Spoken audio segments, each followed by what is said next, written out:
Rachel and Alex are 2/3 the way through their budgeted 100-day renovation. And with demolition almost complete and a roof on the second story, they should be focusing on creating their dream home.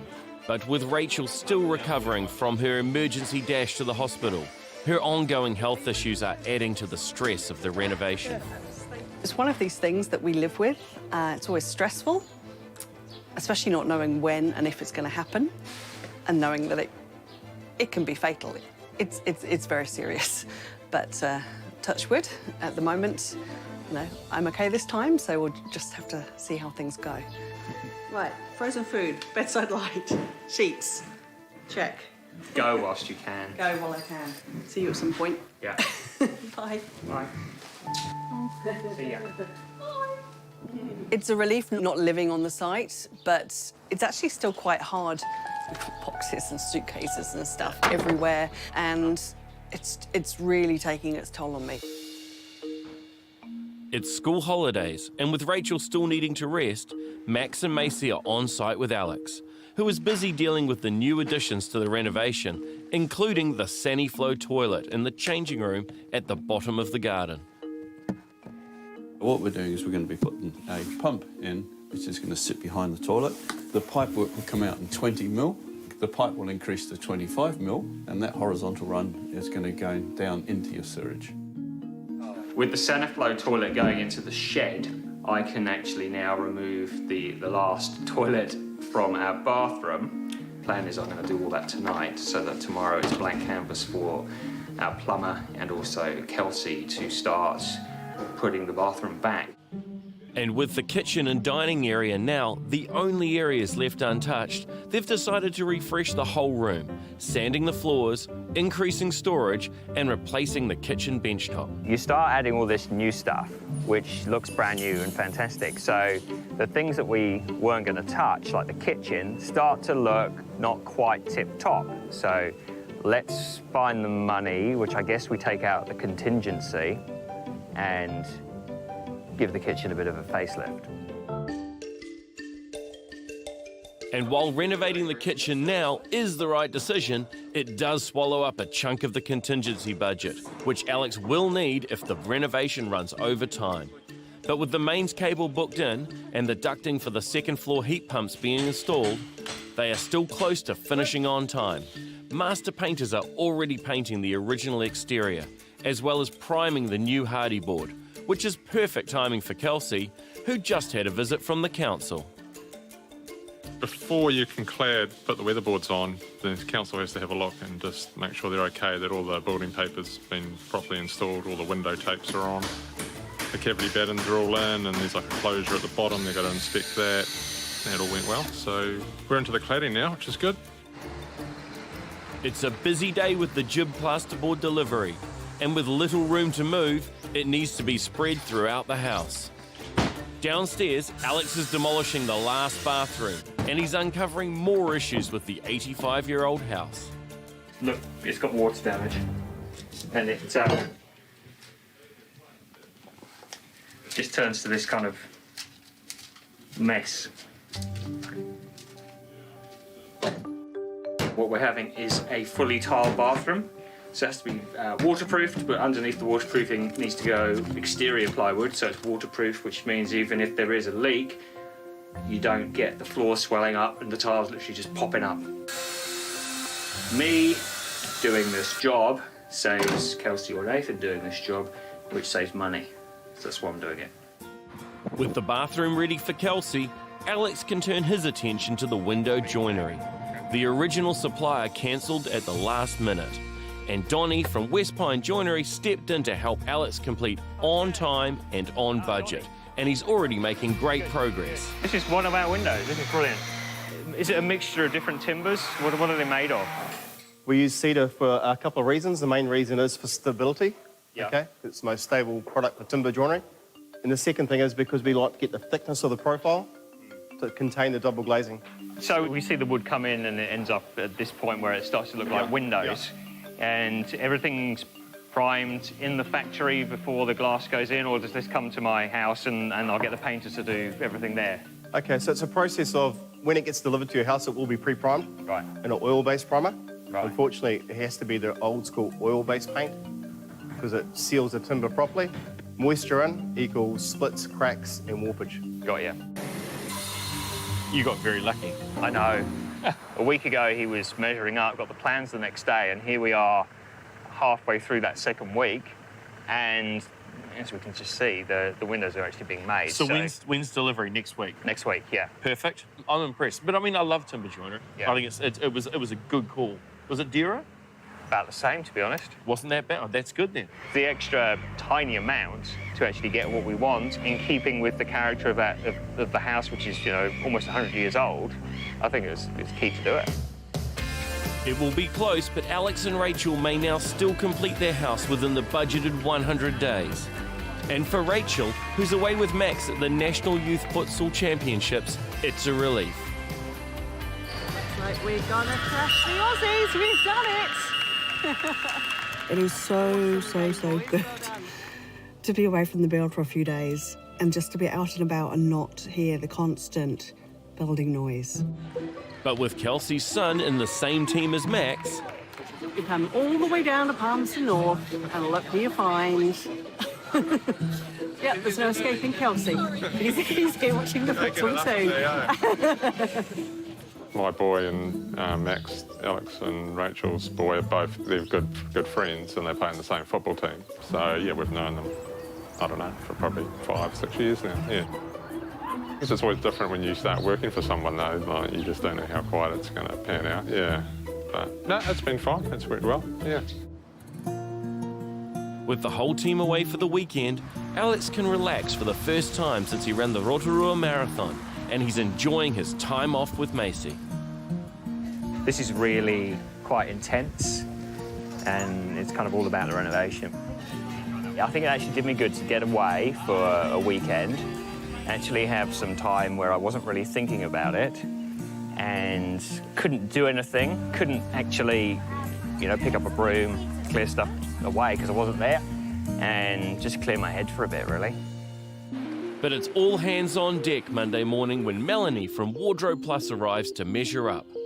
But she's noticed that on the plan, the piping for the ground floor main bathroom runs right through a joist, and that it will have to move, cutting one side of the walk-in wardrobe in half.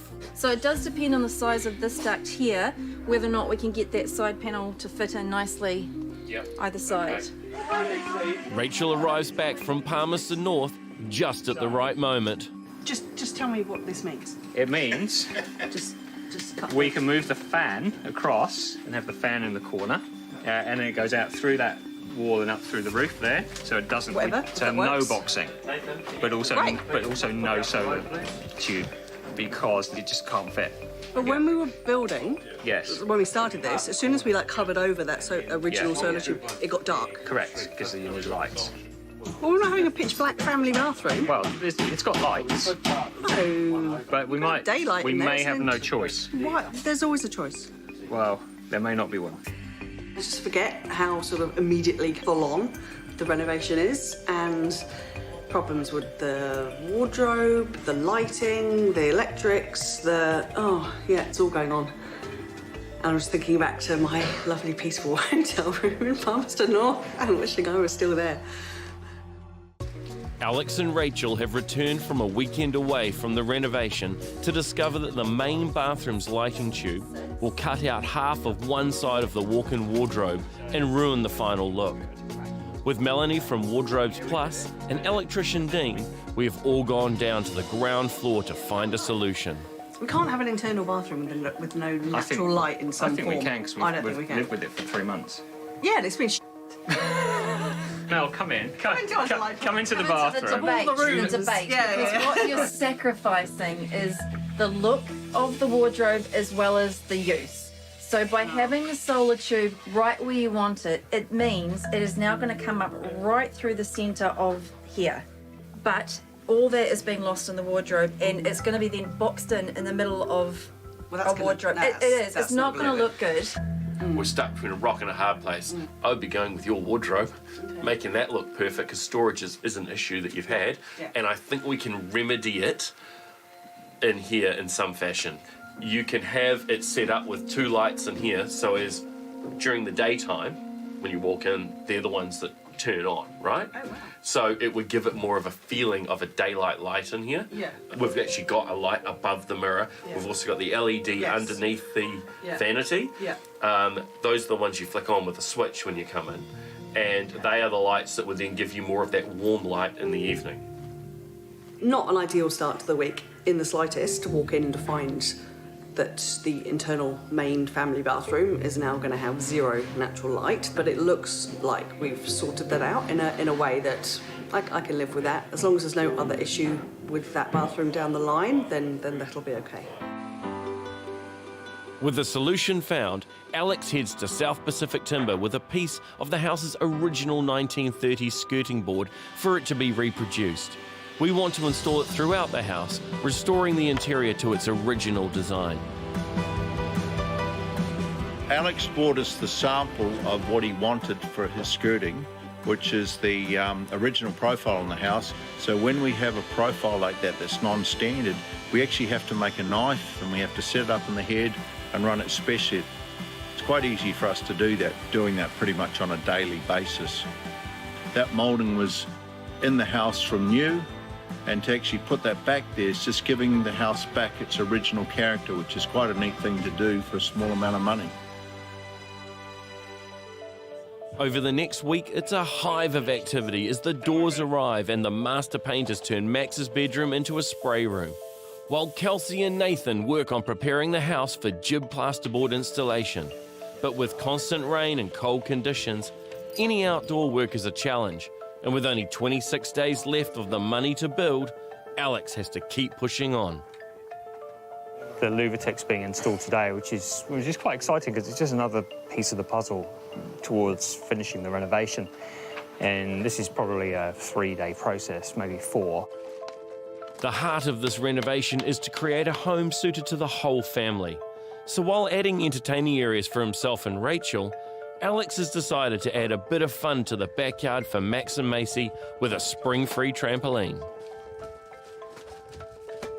We'll start with the round and we'll lay the frame out and give you a look at what it's going to look like, and then we can change our minds if we need to, so that's not a problem. And it seems Freya is determined to help install the trampoline. Did you lock the band? It's like building site helper, sort of unofficial site foreman, maybe, or resident idiot. Which is it? With Freya out of the way, Chris can set up the trampoline for Max and Macy. There's a few reasons why these are the safest trampoline. The first one is that there's no springs, so the jump comes from the fiberglass rods, go into the frame and then into the mat, and also because the frame actually sits underneath the jumper surface area. That is our biggest method of safety, is to have the frame underneath and no actual metal springs to use to jump on. It's been a month since quantity surveyor James White has been out on site, and with so much progress in that time, he and Alex need to check how the budget is tracking. So having stairs has meant big changes, as everything could just move so much faster. Yeah, yeah. Easy to get up and down and materials and that sort of thing. It's always better to get them in. Yeah. So as you can see, building paper on, we've got weatherboards up to about 3/4 of the height. Great. Most of the way around now. We've got painters painting them. Fantastic. Yeah, all the wiring's done. We've got the rondo up on the ceiling so that the jib board can go on. It's kind of moving. They haven't hung about, have they? No, not at all. There's not been a moment where you sort of see people sitting around not doing anything or there's no one here. Yeah. There's plenty happening all the time, which is great. It is moving, I think, as fast as it can move. Well, it's impressive to have finishing trades like painters on site already. Yeah, and they've been fantastic. Yeah, they're here as long as they need to be, so if they're catching up sometimes. Yeah. They'll go and they'll come back. Yeah. And the weather's been kind for them, because I know it's certain temperatures that. It's been up and down. On a day like this, of course, there's lots of moisture because it's cold, so they're kind of drying stuff off, then painting it and getting the paint on so that the sun on a lovely day will dry it. Yeah. How do they like the shrink wrap? Does that give them a sort of a more consistent environment? Definitely. Yeah. Well, inside the shrink wrap, there's not much condensation compared to outside. Where to next? Probably should look at the budget. Yes. Seeing as you're here. Yes, we should. Yep. Alex seems a little nervous, and so he should be. With only 25 days left of the budgeted 100 and additional work being added to the renovation, the budget will definitely need looking at. You know, this next month's going to be the kicker. Yeah. There's going to be a lot of costs coming in, but everything's looking fine. Everything's kind of green. Oh, that will make sense. Yeah, building materials, we're about halfway through. Yeah, I see in the percentage of that budget that we've spent, so we can see if we go over. Yep, correct. Oh, that's really handy. That's really good to see like that. So look, and it's predictable, right? There's not that much, you know, you've got your jib on site, Yeah. you've got your windows, your doors, those sorts of things. Electrical first fix is done, so that's about halfway through. Yeah. But look, I think there's nothing to worry about. Everything's in green. We're all within budget. I think it's going along quite nicely where we hoped that it would be. It'll be interesting in a month's time to have the same conversation, see where we're at. Yeah, well, the number at the bottom of the page is going to be much bigger. Yeah. That's great news for Alex and Rachel, and it seems that the issues with the electrics and window joinery aren't stretching the budget too far. And despite the weather, master painters are finishing the ground floor quickly, and Mike has had a thought about the panels at the front of the house. Paint that in the sculpted road. Oh, okay. I'll see what he says. Yeah. Yeah. By him, he means me, and I love it. Nice work. Upstairs, Kelsey works on the trusses that will tie into the old roof, and it's caused an issue with the original house. Do you reckon we're going to need a new ceiling? Yeah. Yeah? Now that we're pulling like all these back up, and the ceiling's almost staying where it was originally. Yeah. Just popping all the glue and Yeah. screws out. So, how far Yeah. off the joists there. Yeah. Some of the ceilings, which are pretty much just hanging on now, they'll probably fall down just if we look at them too hard. I mean, I don't know how many years I've been working there. The worst thing I've ever done. At least it's memorable. Yeah. Been a lot of worse things ever on this job, which is good, isn't it? Yeah. Well, the frustration is things keep shifting a little bit. You got to do it properly, but it's just every time I talk to somebody, it just sounds like it's expensive. We are now 3/4 of the way through Alex and Rachel's renovation of their Hibiscus Coast home. And the jib cove arrives ready to be installed after the plasterboard. We're sort of running out of space to put stuff because everything's coming to be installed, which is fantastic, but the irony is the house is too small for all this stuff. With the original ceilings now needing to be replaced, it will have to be stored until the rooms are ready, which means demolition time. Even though Alex went through and diligently screwed everything back up, they're just a mess. We're going to see, but this should have come down a long time ago. I've just cut a plug out around there so when the ceiling comes down, it doesn't jiggery poke the light fitting. I might break a bit more out. And I'm just going to take a bit around the heat pump. Oh. Well, down she came. There was not much holding that up. What the? Jeez, what has happened to our lounge? Ceiling has come down. Hamish, what have you done? General consensus has been that from painters, builders, everyone, that the ceilings were too badly damaged in here. Are you kidding me? No, the thing with it is there's been so much roof work go on that the whole end of that far corner just fell down. So to try and fix it is going to cost more in time and labour and stopping than it is to put new sheets up and just stop around there. You'll get a better result. I can't believe we didn't want to say That's we didn't plan for this. That's not where it ends. No. They've said that the Seriously? the hallway. Shut up. Yeah. Have a look at the ceiling in the hallway, and you can see why it needs to go. It can't be fixed. Are you for real? I'm for real. The guest room ceiling needs to go. No. And Macy's ceiling is shot as well because it's fibrous plaster and can't be fixed up. Yep. The funny thing is, jibboard's relatively cost effective. Yeah. So, Benefit from it. yeah, and you know, you're putting all your beautiful new architraves up around the top, you know what I mean? And so suddenly it's like, wow, I think that you'd finish everything and turn around and go, damn it. Whereas now you'll go, damn it, and a month after it's finished, you won't even think about it. I like how Alex didn't tell you we're taking the ceilings down. Alex did not mention that at all. You know, we're co-project managers. Remember that? Remember that? I remember the co-project. Yeah. And in case you're wondering where Alex is during all of this, he was wandering around the background, quietly avoiding the conversation. Thanks for letting me take the heat, Alex. And while he and I remove all the screws he carefully put in 2 weeks ago, the builder Kelsey is having far less fun in the main bathroom as he prepares the joist for flooring, and the house is definitely showing its 85 years. Cut all these joists down 14 mil to make it all work.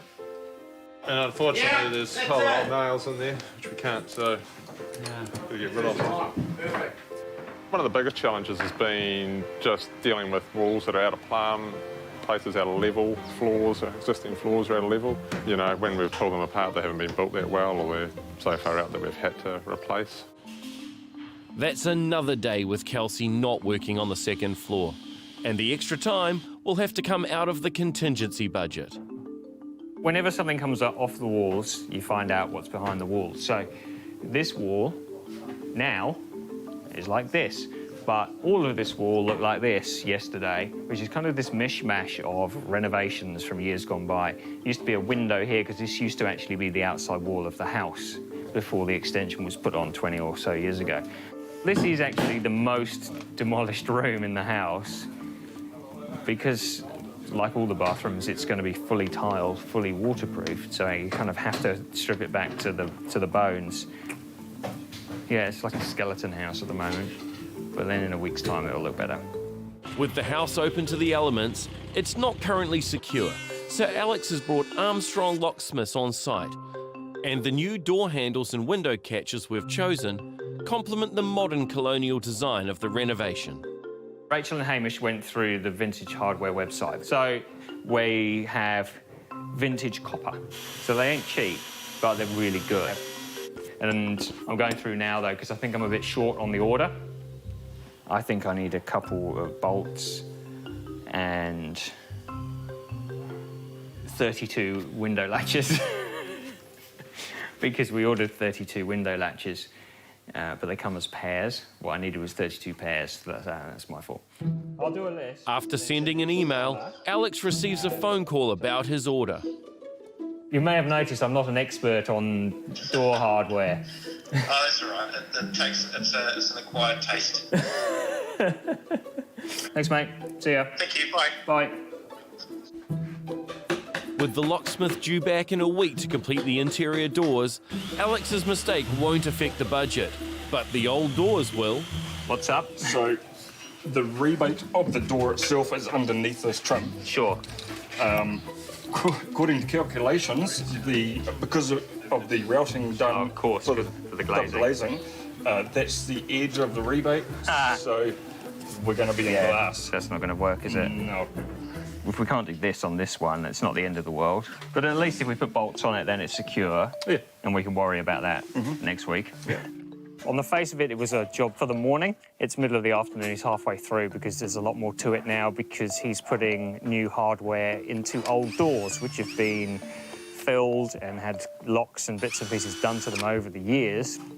A half-day job for the locksmith has turned into a full day, so that's a bit more money spent, I suppose.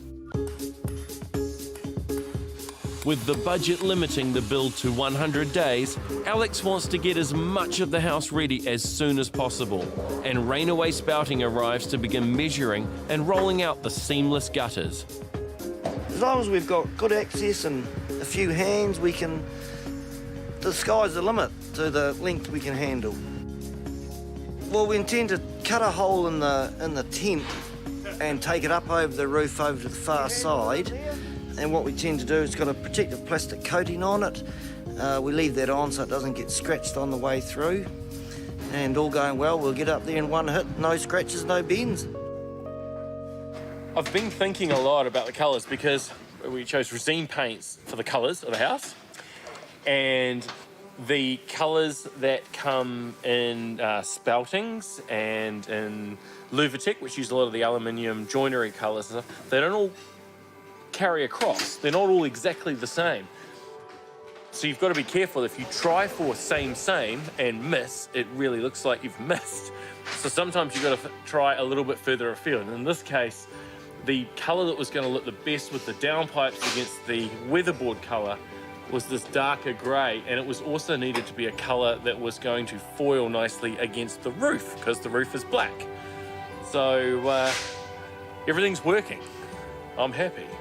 As much as it pains me, Hamish is right, and everything does tie in really well. The whole paint looks amazing. It's been done properly by professional painters, so you can really see the difference. Day 79, and after only 3 weeks from placing the order, the window joinery is being delivered to the Hibiscus Coast Renovation. With limited space for storage and the pre-line council inspection due in a couple of days, master painters are quick to start priming them for installation. But for Alex, the good news is overshadowed by Rachel's health. Rachel comes into the house on Saturday morning in a bit of a hurry, walks into the bathroom without turning the light on and ends up falling through the floor. She'll be fine. It's just, you know, when you've had spine surgery and you fall through a floor it's not, you know, it's not super high, but you're not expecting it. Yeah, it doesn't do you much good. With Alex now in sole charge of the renovation, he's on site almost 24 hours a day. So comfortable. This was the original skirting board for the house, which I found underneath. So I took it to South Pacific Timber, and I said, can you make me this? And they made me this. Look at that. Spot on. It also means he is making all the key decisions, including problem-solving conflicts between the 1930s framing and modern plumbing. So this is the gap we want. So, gee, they don't give you a lot of room. How much is it? Especially enough for a pipe and a tap. Yeah, they're basically 87 mil. So that's the space they give us to get the waste pipe. Yeah. That waste pipe out. Yeah, so that's basically that coming up and across. I think I should change the vanity.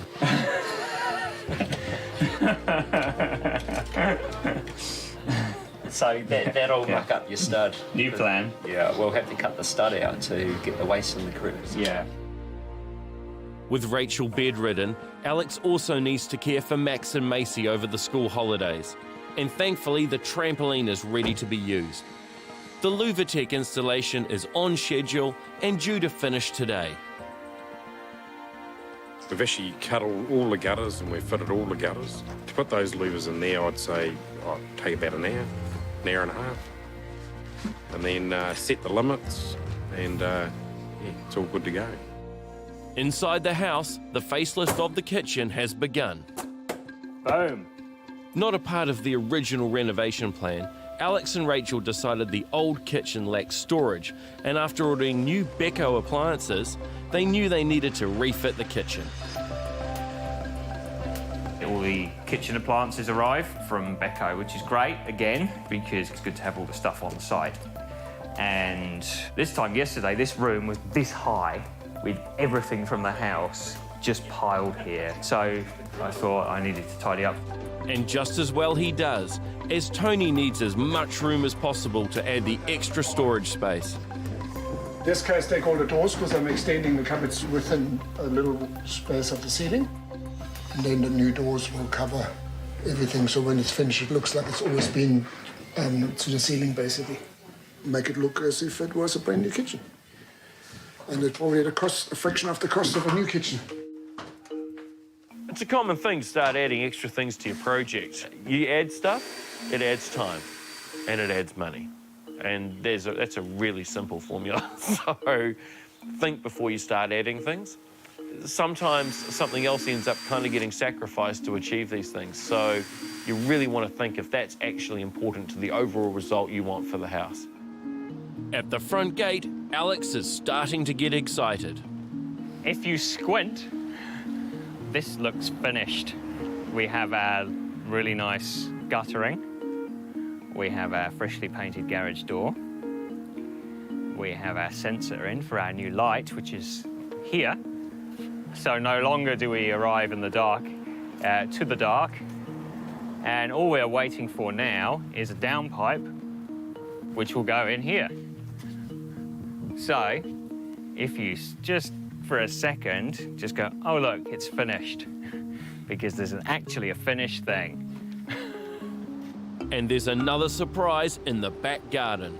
Oh, this is done, which has taken a few days because we've got that raking line there. So usually it's square or rectangular or something like that. This is not.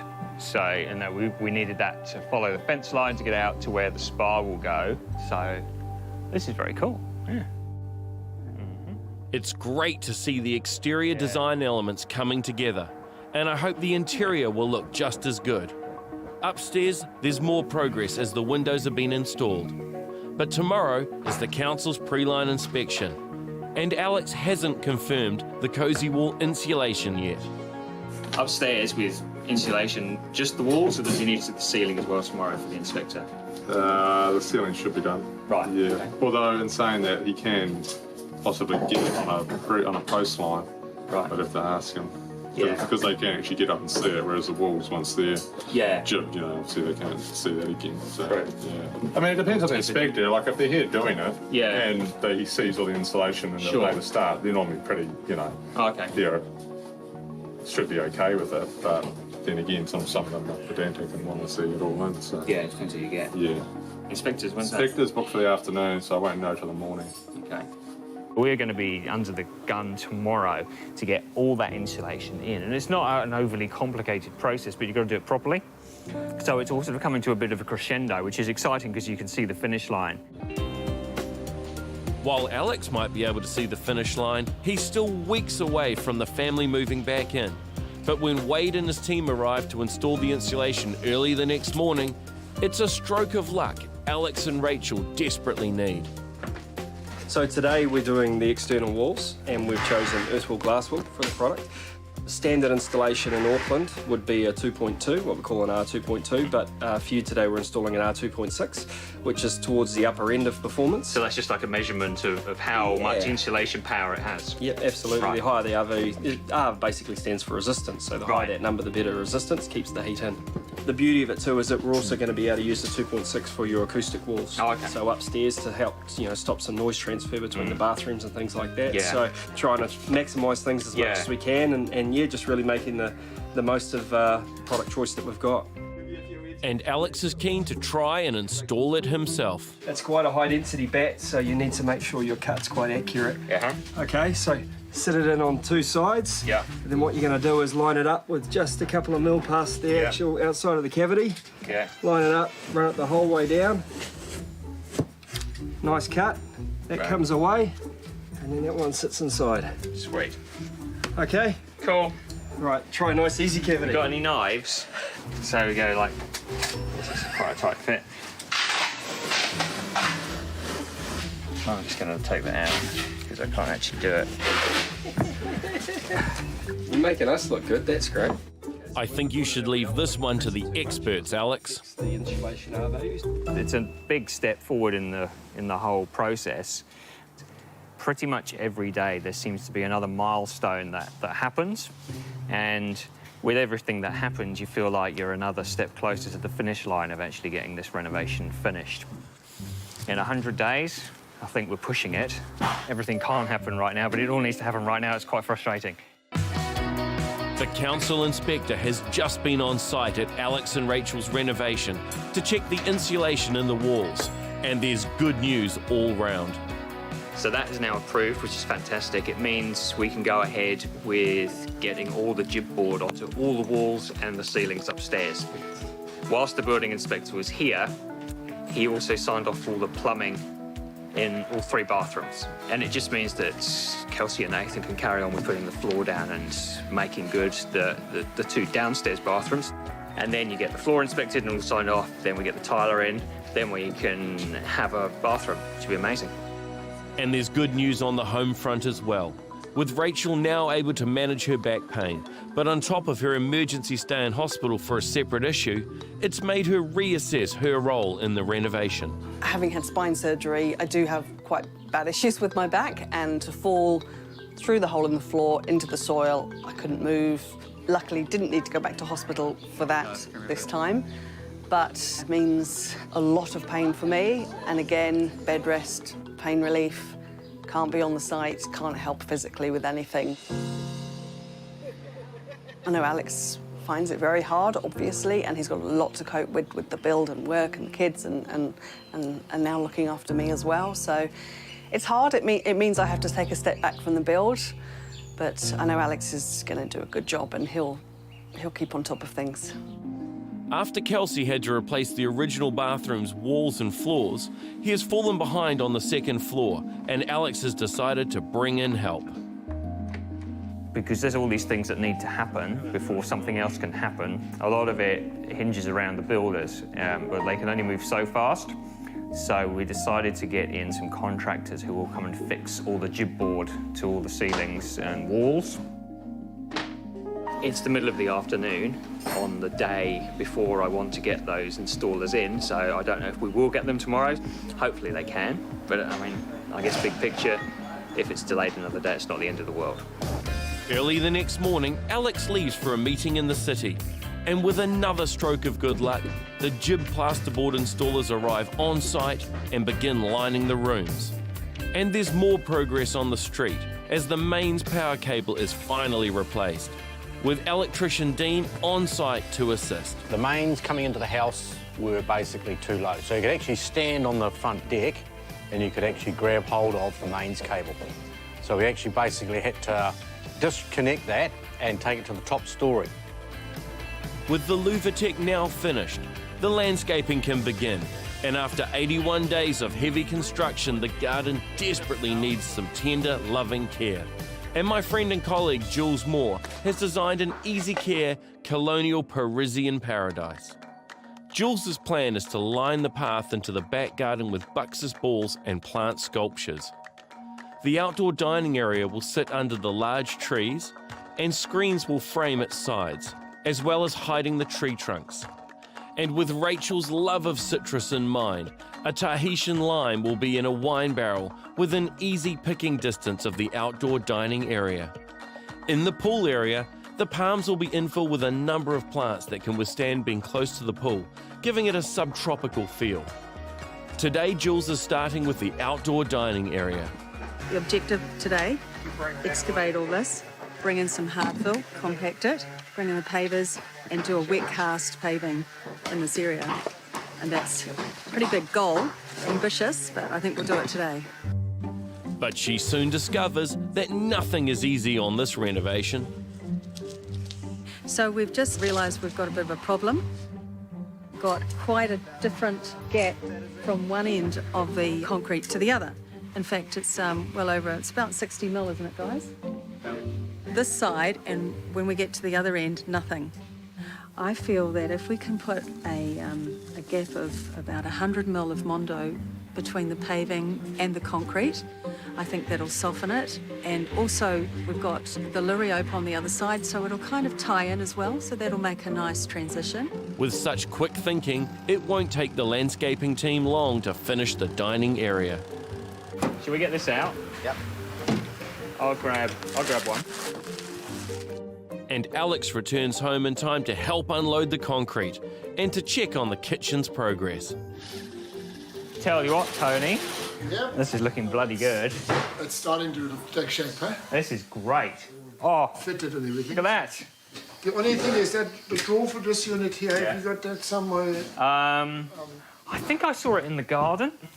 Oh, I think maybe. Maybe underneath there somewhere. It's here. Here you go. Fantastic. It's already preloaded with. Yes, because it's got the front on it and everything there. All yours. Just maybe an adjustment. This is not in the garden. And he heads upstairs to see how the plasterboard fixers have got on. Holy cow. This is incredible.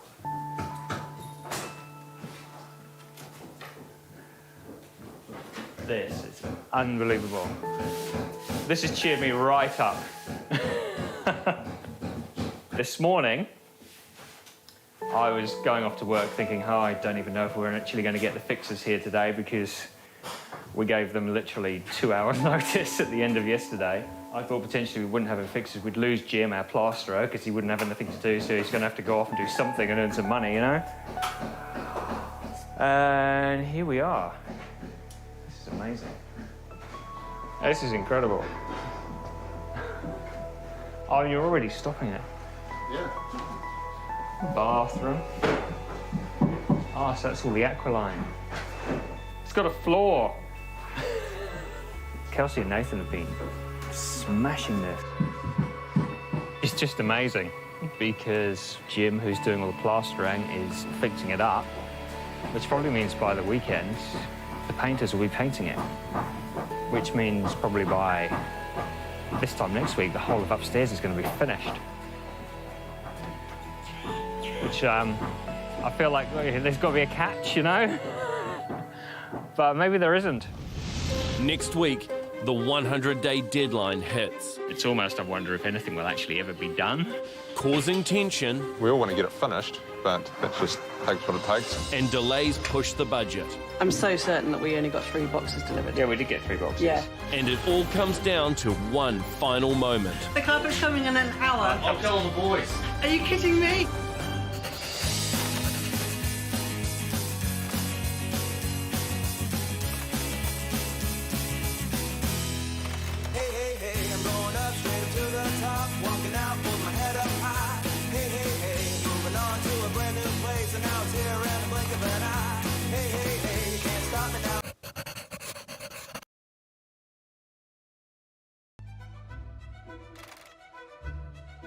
Alex and Rachel's renovation of their 85-year-old home is moving ahead quickly, with the steel supports for the second story now installed and attached to the footings under the house. With the constant noise and dust, Rachel has moved the family out of the house. We don't have a roof, obviously, and the temperatures have really dropped. We've had a lot of rain as well. So me and the kids have taken the slightly easier option of moving out and staying with some family and friends for the time being. With Alex now the only person on site full-time, he is trying to juggle his business and the demands of project managing the renovation. It's quite distracting because you generally can't go more than 10 minutes without being asked a question by somebody, which is good because I'd rather be asked, you know, where's that PowerPoint going compared to that bed, you know, things like that, rather than it get guessed. But it means working is quite difficult with all the noise and the draft coming through because the front door's open, all the doors open, there's no roof, so it's not exactly warm either. It'll be nice when it's over. With the budget limiting the bill to 100 days, he has taken on the small jobs to save money, like cutting down the camellia tree so the landscapers can create an outdoor dining area. Are you going to book a stump grinder? Yeah, but to be honest, I don't think we need one. With a giant palm tree? Yeah. Okay. And a giant camellia tree? Yeah, with a chainsaw. Okay. Of course. It'll take an extra hour, perhaps. So if we're not spending money on a portable stump grinder, Yeah. does that mean, like, I could have, I don't know... A new bag? But no, I was going to say something for that. Shoes? Something for the house. Like, I don't know, nicer towels for the bathroom or, I don't know, something fancier. I don't know. A Actually, gold tap. But with all the rain, his hard work might be in vain. Jules, our landscaper, rang, and with all this wet weather we've been having, the other jobs that they have on at the moment, I think, have been delayed, which means all of our landscaping is now being pushed back. So just got to try and figure out how that's going to work with everything else that's happening, and it's just really full on. Upstairs, the second floor is starting to take shape. I'm sitting on the posy struts, which is the thing that we were waiting 2 or 3 weeks for to come. And they were specifically designed for this house because we needed to run all the services underneath this floor, which will go down. And now they're in, we're motoring ahead. A few waste pipes, a few water pipes, hot and cold, just to get out under the floor. And then once the floor goes down, we can finish up. Before the inspector comes, he'll want to see all these waste pipes filled up with water, just to make sure they're not going to leak in the ceiling once it's all finished. And that includes the new ducting for the noiseless Schwagen fan that's going in the kitchen downstairs. Well, what we're doing is we're running a remote motor on the outside of the house to suck the smoke and the steam from the kitchen out through the house rather than the motor being inside your kitchen, which makes it silent.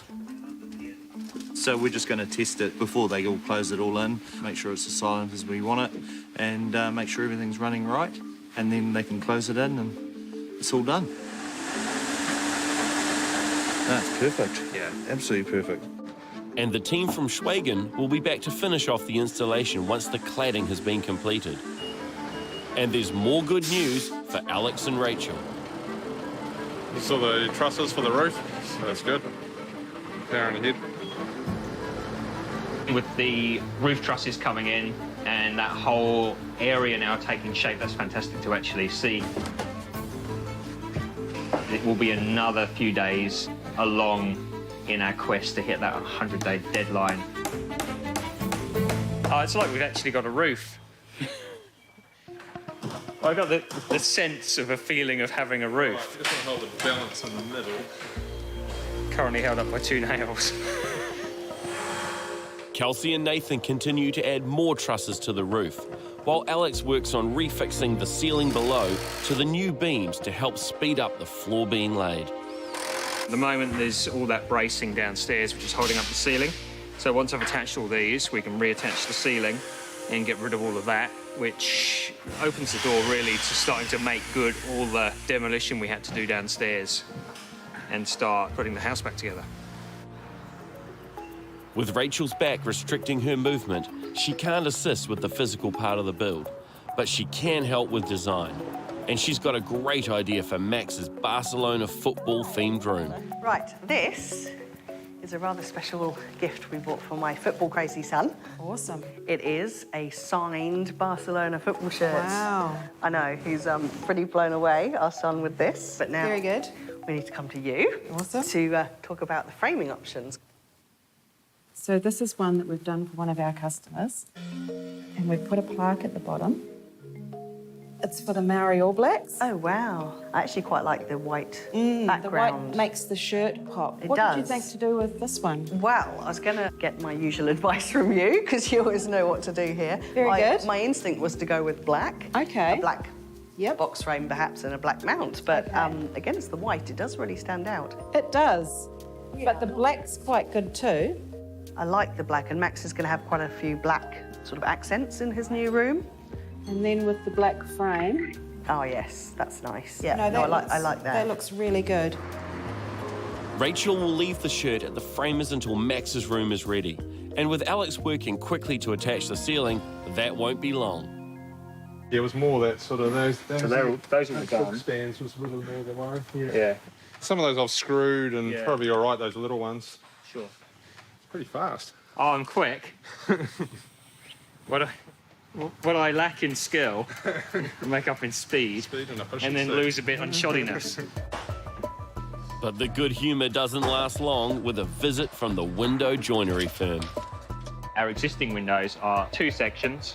The top half hinges out, and that's what we specified to our architect that we want it upstairs to match downstairs. But it's not what's on the plans.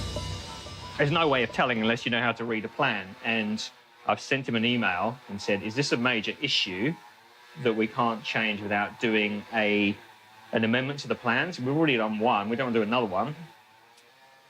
It's actually the first thing that's gone wrong, and I'm a little bit annoyed about. In fact, I'm quite annoyed. Alex and Rachel's renovation of their 85-year-old home is now over the halfway mark. And even though the second floor is quickly taking shape, Alex has just discovered the type of window frames on their plans don't match the original, and they can't contact the architect to check if they need to notify the council. I'm pretty annoyed, to be honest, and need to talk to him, because if that is the case, I don't really think it should be my bank account that gets the beating. It should be them, because we didn't ask for this. We specifically asked for something else. So, Alex, how are you, pal? I'm all right, but if you've got a second, I just want to run something past you. Yeah, go for it. So Andrew, who's doing the joinery, just been to measure up, walked through with him and Kelsey, and he was talking about full opening windows. I just sort of stopped for a second and said, oh, no, we actually want the same as downstairs, which is a single pane and then a top opener just at the side. And he said, well, that's not what's on the plan. What we didn't realise is, you know, what the notations on the drawings actually mean. It's only a manufacturing change, though, isn't it? It doesn't need to go back to council. I'll track him down and find out. Yeah, good call. All the best with that. Thanks. I feel slightly more reassured because 5 minutes ago I was freaking out a little bit, to be honest. All right. Well, keep in touch and let me know how you get on, okay? Yeah. All right, cool. Have a good weekend. See you, bud. You too. There's a prime example of how things change and things can vary when you're building a house. It's these little details that count, though. It's often the small bits that are people get hung up on, but it shows you best laid plans. There's always going to be something that pops up. But the key to it is how you handle it. There are no problems, there are only solutions. And if you stick with that mindset throughout it, and you remember that quite quickly after getting a bit worked up, because small things can feel like big things when there's lots of things going on, you can normally get through the project okay. It's a long wait over the weekend to find out if they need to go back to the council. And for Rachel, it's an added pressure she could do without. I'm not feeling well at all. I've got like my second ear and throat infection in a row. I think it's the stress of building. I'm not normally this sick up here. So, sorry. Not so good. And due to her spinal injury, she can only hear secondhand about the upstairs renovation. I'm not too good physically sort of moving up and down ladders and things, so I haven't been upstairs. I can peek from downstairs to look up at the framing, but I haven't been up to see it. So when I do get to go up, it's going to be quite amazing, actually. I'm quite looking forward to that. On Monday morning, the architect calls, and it's good news. There is no need to change the council plans for the window joinery, which means they are still on target for the build and the budget. And with the joists and steel beams now all in place, the subfloor is ready for inspection. And Michael comes out to sign off on the structural engineering. This is a crucial part of the second story, as the beams are bolted to the widened footings, which spread the weight of the renovation across the loose soil. Geez, how did you get it in here? Chain block the top down onto it and wet the weld into place, yeah. Yeah, oh really? Did you get the legs in and then weld that on top? Yeah, the only way we could do it. Alf has sent me out to have a look at everything and make sure it's all as per the consented plans. We've issued a pass with a few photos to be issued just on things that need to be touched up. 6 over this one. Generally really good construction, and it's all really tidy, all to the drawings, and anywhere that the drawings weren't 100% accurate, we've been able to see that they've put a bit of thought into how it's going to connect, and we've been able to pass it off without having to issue a remedial detail or anything like that. With approval from both the structural engineer and the council, sound insulation needs to be installed before Kelsey lays the floor. So what's going to be happening today then? So we're going to head on upstairs and blow some cosy wall insulation into your mid-floor cavity. Is that quite an easy process? For this site it will be. We're nice and open and clear, which is a bit different than we're used to. So lots of space to work with and a nice big deep cavity. So we don't have to install it a high density or anything. We can just fill that cavity up and get some nice acoustic performance. Great, okay. So you mentioned acoustic, so is it also must be insulating for heat and... Yeah, absolutely. I mean, you'll get some thermal performance out of it as well, but mostly for the mid-floor, we're trying to solve any problems you might have in the future in terms of noise transfer. So, you know, with the bedrooms upstairs and things, we don't want anything transferring through to downstairs. The plumber will need to know what type of fixtures and fittings Alex and Rachel will use before the floor, ceiling and roof are installed. And Rachel researched online exactly what she wants and sent us along to check it out in person. So what was Rachel thinking in terms of vanity? Because we discussed that and we thought we'd just stick to white. Yeah, so she's going for simple, clean lines. So she's chosen the Inglefield Valencia range of vanities. It's 2 drawers, nice lacquer finish on the front, man-made top, keeping it pretty simple. The style of the basin mixer. So. Yeah, because you got this squared off rolled edge, which mirrors nicely to there, and the outside edge of the cabinet. Yeah. I really like it. Yeah, and no handles. I quite like that. We've got 3 different configurations for shower. Sure, yeah, that's pretty common. So We've got one ensuite, which is an alcove, so it'll just be the door. Then we're going to have one, which will be a corner, and the other one, which will be the upstairs new bathroom. Pretty much this, yeah, Hamish? I think you're right. I think we can have one of these because you've got cavity sliders into the wardrobe. Yeah. Yeah, it's a 8mm glass. It's an easy open and close. It does have, you know, a stop to it, which is quite good. It has a clear shield coating on it, so for cleaning and maintenance point of view, it's good. Nice and easy to clean. Yeah. Right, show me some showers, Jeff. Sure, okay, so this one here is the one that Rachel's chosen for the kids' bathroom. Slide shower there for day-to-day use, rain shower for a bit of fun for the kids, bit of luxury for the adults. Yeah, cool. And I guess the main ensuite, the luxury room. The luxury room, well, that's a Kohler one. This is the rain shower head that Rachel's chosen. 200 odd diameter, nice thin lines. Will go extremely well with the rest of the tapware that's been chosen. I always knew you'd nail it, Rachel. Those rainhead shower fixtures will definitely add a luxurious feel to all 3 bathrooms. And it's made Alex and Rachel rethink their renovation plans. Before we started doing all this renovation, the kitchen was kind of the nicest bit of the house. But now we are seeing all the specs for all the other bits and pieces that are happening. It's the nature of everything that you have. You are updating everything. Yeah. So you may as well give the kitchen a zhuzh now, and then you're just going to live in a finished house, as opposed to going, and next year, we're going to disrupt everything again, and we're going to gut it. Because after this, I'm not renovating ever in my life. Oh, good. I like it. We're at that point now where I'm totally over the mess. So let's find the money, which I guess we take out the contingency, and give the kitchen a bit of a facelift. I just guess we have to be careful that we don't keep saying things like this, and then all of a sudden you've spent the contingency and then some. So I got Dream Doors around the other day to have a look at it. Yep. So we're going to integrate the microwave, the oven, so that it all looks like it's one thing. We're going to go higher. Yeah, good. Because we always had an issue with not enough storage. Yep. Quite excited about that. We've got that booked in for 4 weeks' time, so it's happening regardless. I wonder about your time frame. I don't know that this is be getting this done in 4 weeks' time. You don't want to be getting ceilings fixed and stopped and worked over. No. And painted over your new kitchen. No. Don't worry if you go past the 100 days. Major things that are going to affect the overall livability of the house, yeah, that's a good idea to make that change during the building process. Pipe up, get it sorted. But be aware it will cost you time and money. So you really want to think if that's actually important to the overall result you want for the house. And of course, yeah, if you add them on, it's going to add on time. And upstairs, Kelsey is quickly moving ahead, laying the floor.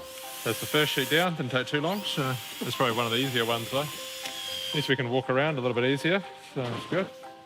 But downstairs, Alex has heard from the window joiners once again.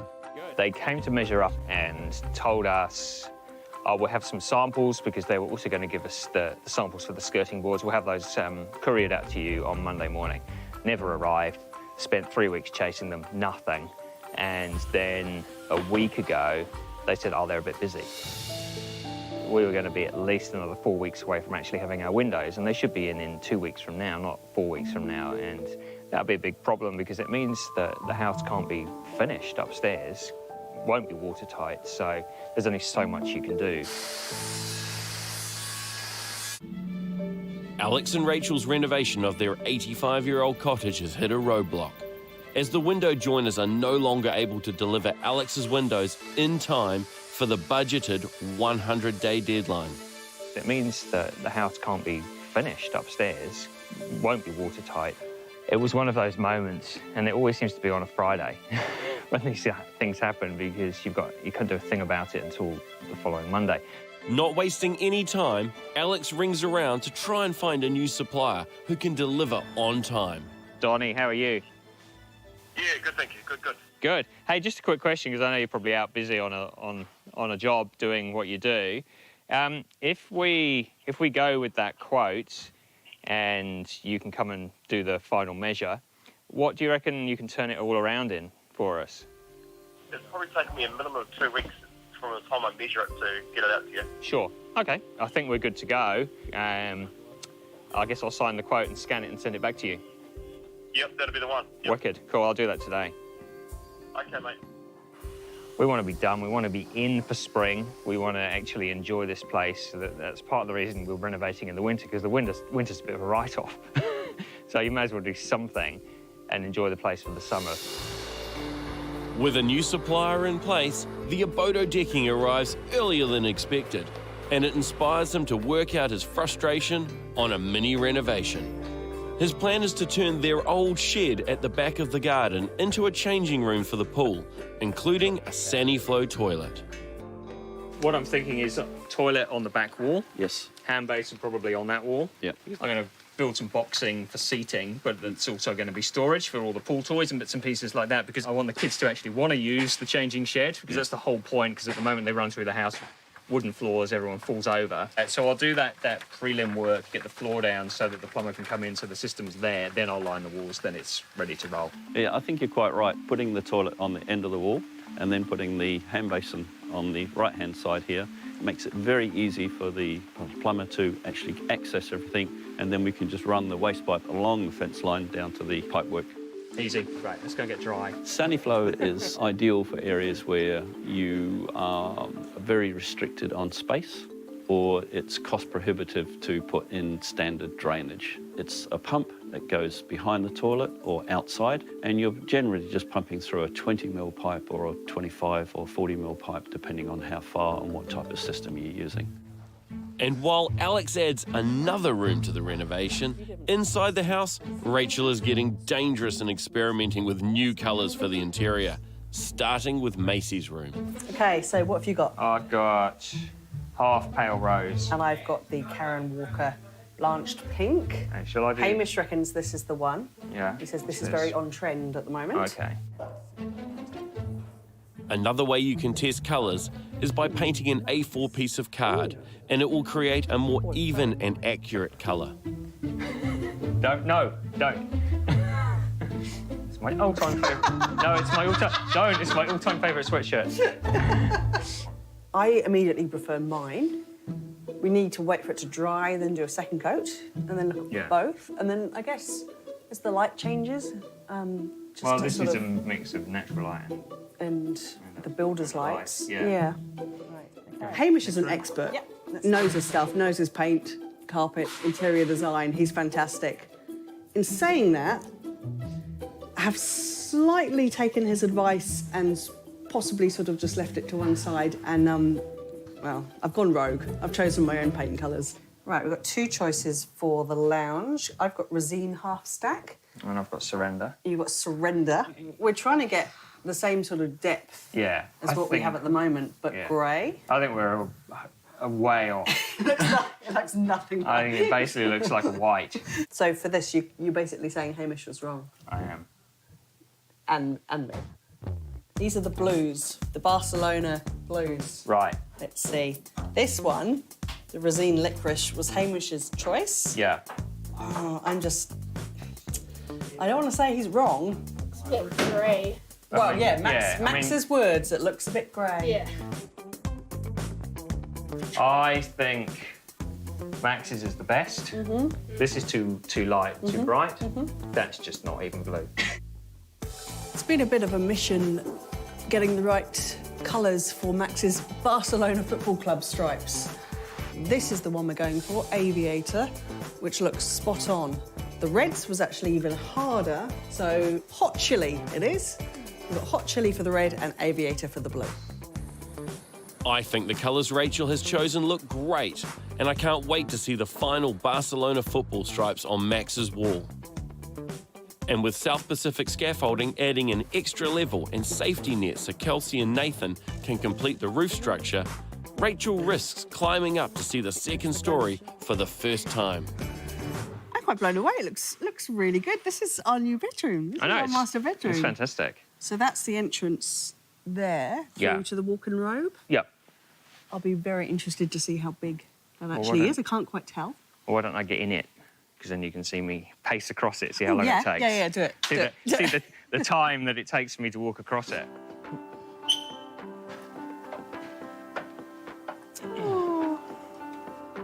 Oh, so that's See? our actual... Oh. Yeah.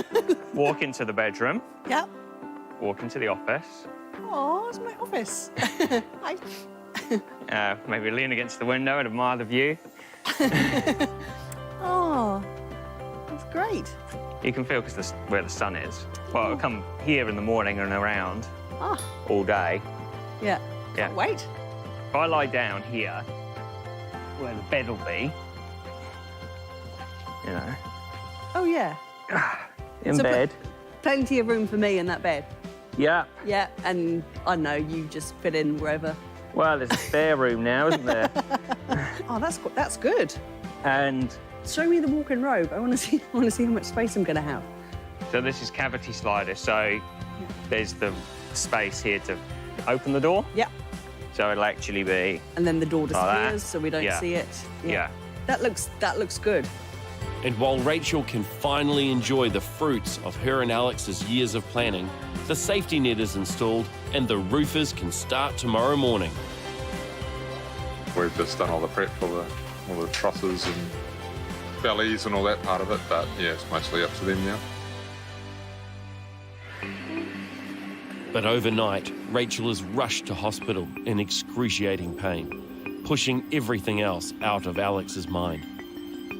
Rachel, because of being sick back, a couple of years ago, every now and again she'll have a relapse, and she had one last night, and literally, within 20 minutes she went from fine to really sick.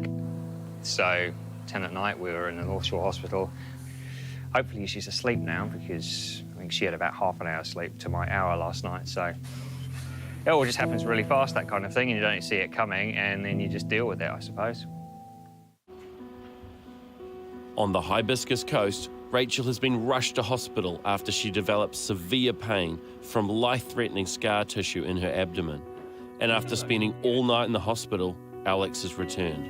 She's home and on a whole bunch of medication to manage the pain, and hopefully she's asleep now, because I think she had about half an hour sleep to my hour last night. And work has continued in his absence. There's people everywhere, and I'm thinking, great, something must actually be happening. I actually bumped into the roofer as I was leaving again this morning at about 6 o'clock. So I knew at least he was here, so I'm quite keen to go and have a look and see what our new part of the house looks like with some roof on it, I suppose. Oh, this is cool. It is very cool. It's motoring along. It is. It's going to be a nice-looking roof. Yeah.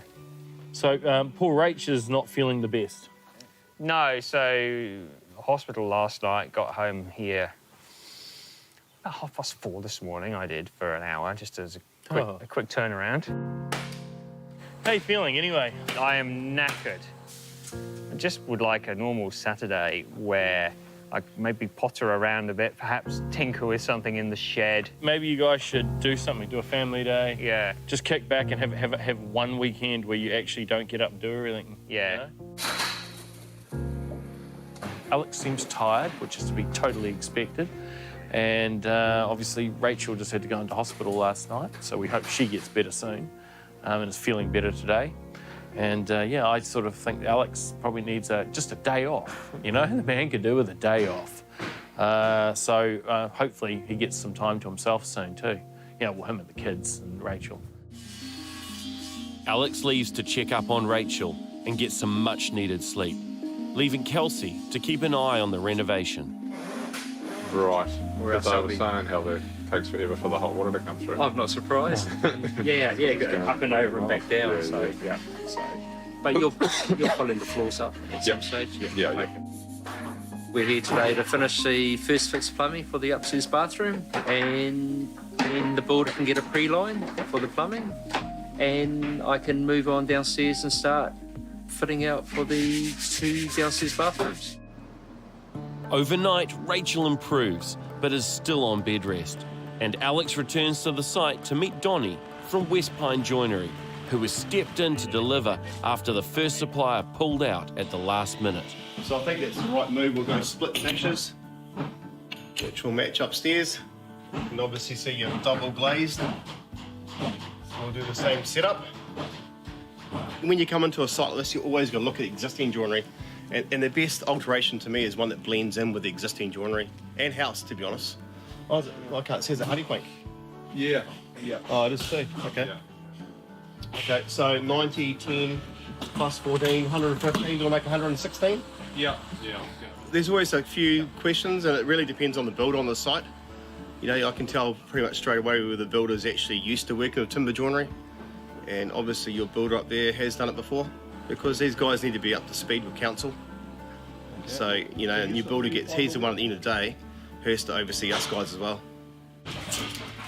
With Donnie fast-tracking Alex's joinery, the renovation could still make the budgeted 100-day deadline, and the roofers are almost finished. You know, the roof's taken shape. It's good. And we get that all done today, so yeah, it's a good step forward. We can get all this netting down that's up in the ceiling, and then put all the ceiling battens up, and then hopefully just getting it ready for jib. All the insulation can go in there. And in the morning, master painters arrive to prepare the exterior for the first coat. There's two ways we can actually paint this too. We can either brush it or we can actually roll it. Sure. I don't mind whatever's going to look best and what's best for you guys as well, so I guess. Well, a nice roller finish on it, laid off and It does look good. Yeah. Yeah. And Rachel visits the house for the first time since being hospitalised, just in time for the stairs to be installed. Right. Do you want to go up? Yes, please. You go. Is it After you. Is it safe? I don't know, is it safe? Of course it's safe. We're about to find out. We'll find out. Yeah, Okay. someone's got to test it. Here he goes. Ooh. And this is safe too? Yeah. Okay. Yeah, that one's safer than the first. This one's safer. Wow! It's so cool! Oh my god, this is the first time I've been up here. It's great! Oh, it's great! So this is our bedroom. I'm actually up here. Oh, this will be quite big, won't it, the bedroom? Yeah. I was worried it was going to turn out small. Yeah, you lie down, your feet are kind of there, No, and I you've got another length of bed space there. I won't lie down just No, at the don't. minute, but... Oh, Al, this is awesome. I know, it's cool, isn't it? Yeah. Yeah. This is so good. Walk-in wardrobe. Big, isn't it? It's massive. Yep. Told you. Oh my god, it looks huge. That's bigger than... That looks as big as Max's old bedroom. Pretty much, yeah. It's really, really exciting. I wasn't expecting... I didn't realise the stairs were coming in today, and I did not know that I'd be walking up the stairs and coming up here now. It's really cool. It feels nice. It doesn't feel too big, like we've created a monster that's wrong. Yeah, really happy. There's your window. Oh, that is a good sized window, isn't it? It's huge. So my lovely built-in desk Yeah. will be here. Yep. We need to get Wardrobes Plus to come and measure again. Yeah, we can get that done. So I will be here. Yep. Great. It's a great milestone, and I have to say, I thought Alex and Rachel were really enjoying themselves. And that's pretty nice halfway through, you know? They've clearly done it together, and yeah, they're reaping the rewards of the work they've put into it, you know? So it's a tough time doing this sort of thing, and I think it's working out incredibly well. I look forward to this office. I have office envy. Day 66, and severe winter storms on the Hibiscus coast cause chaos with deliveries as the front lawn turns to mud. And with the back deck now exposed, it's causing issues with installing the posts for the louveteck. There's 4 plates like this which need to go underneath the deck, and it's just taking me forever to get this decking up. It's really annoying, to be honest, because it should be like a 10-minute job. Almost to the point I think, oh, we can just live without it, you know? Got these fun memories of long dry spells in winter where it's just crisp, but it's just wet. Everything's wet. But with the rapid enclosing the house, renovations can continue inside. Yeah, that'd be great, yeah. Give you a call back, or Karen can email you or something, we'll let you know. Yeah, that'd be great, yeah. Just flick us an email. Yeah, brilliant. Cool. Thanks. See ya. Bye. So that's all the jib board for upstairs and downstairs that's being delivered tomorrow. I'll put it in the house upstairs and downstairs. They're very thorough because they came yesterday, the delivery people, to check the site that they can get in. They've emailed me, they've texted me, and they've called me. Just be double sure. So well, that's good because at least we know it's coming. And while Rachel is still recovering from her recent health scare, she's decided to put her one-handed baker skills to work and is organising a roof shout. I normally like to cook. I'm normally quite a tidy cook, and this is driving me slightly crazy, but this is how I have to manage. I mean, you know, I've got paintbrushes drying at the sink, but, and, you know, half a dozen mugs, tradies mugs, for the endless builders' teas. And we keep running out of tea bags. I don't even drink tea. Health-wise, because I was in hospital a few days ago, I'm still trying to get myself sort of back on track. So that's an extra struggle. I was hoping to get through the build without having to stay in hospital again. I was hoping to, you know, have a good few months. Not the case, and I'm just personally aware that it can happen again. So I have to try to look after myself as best I can.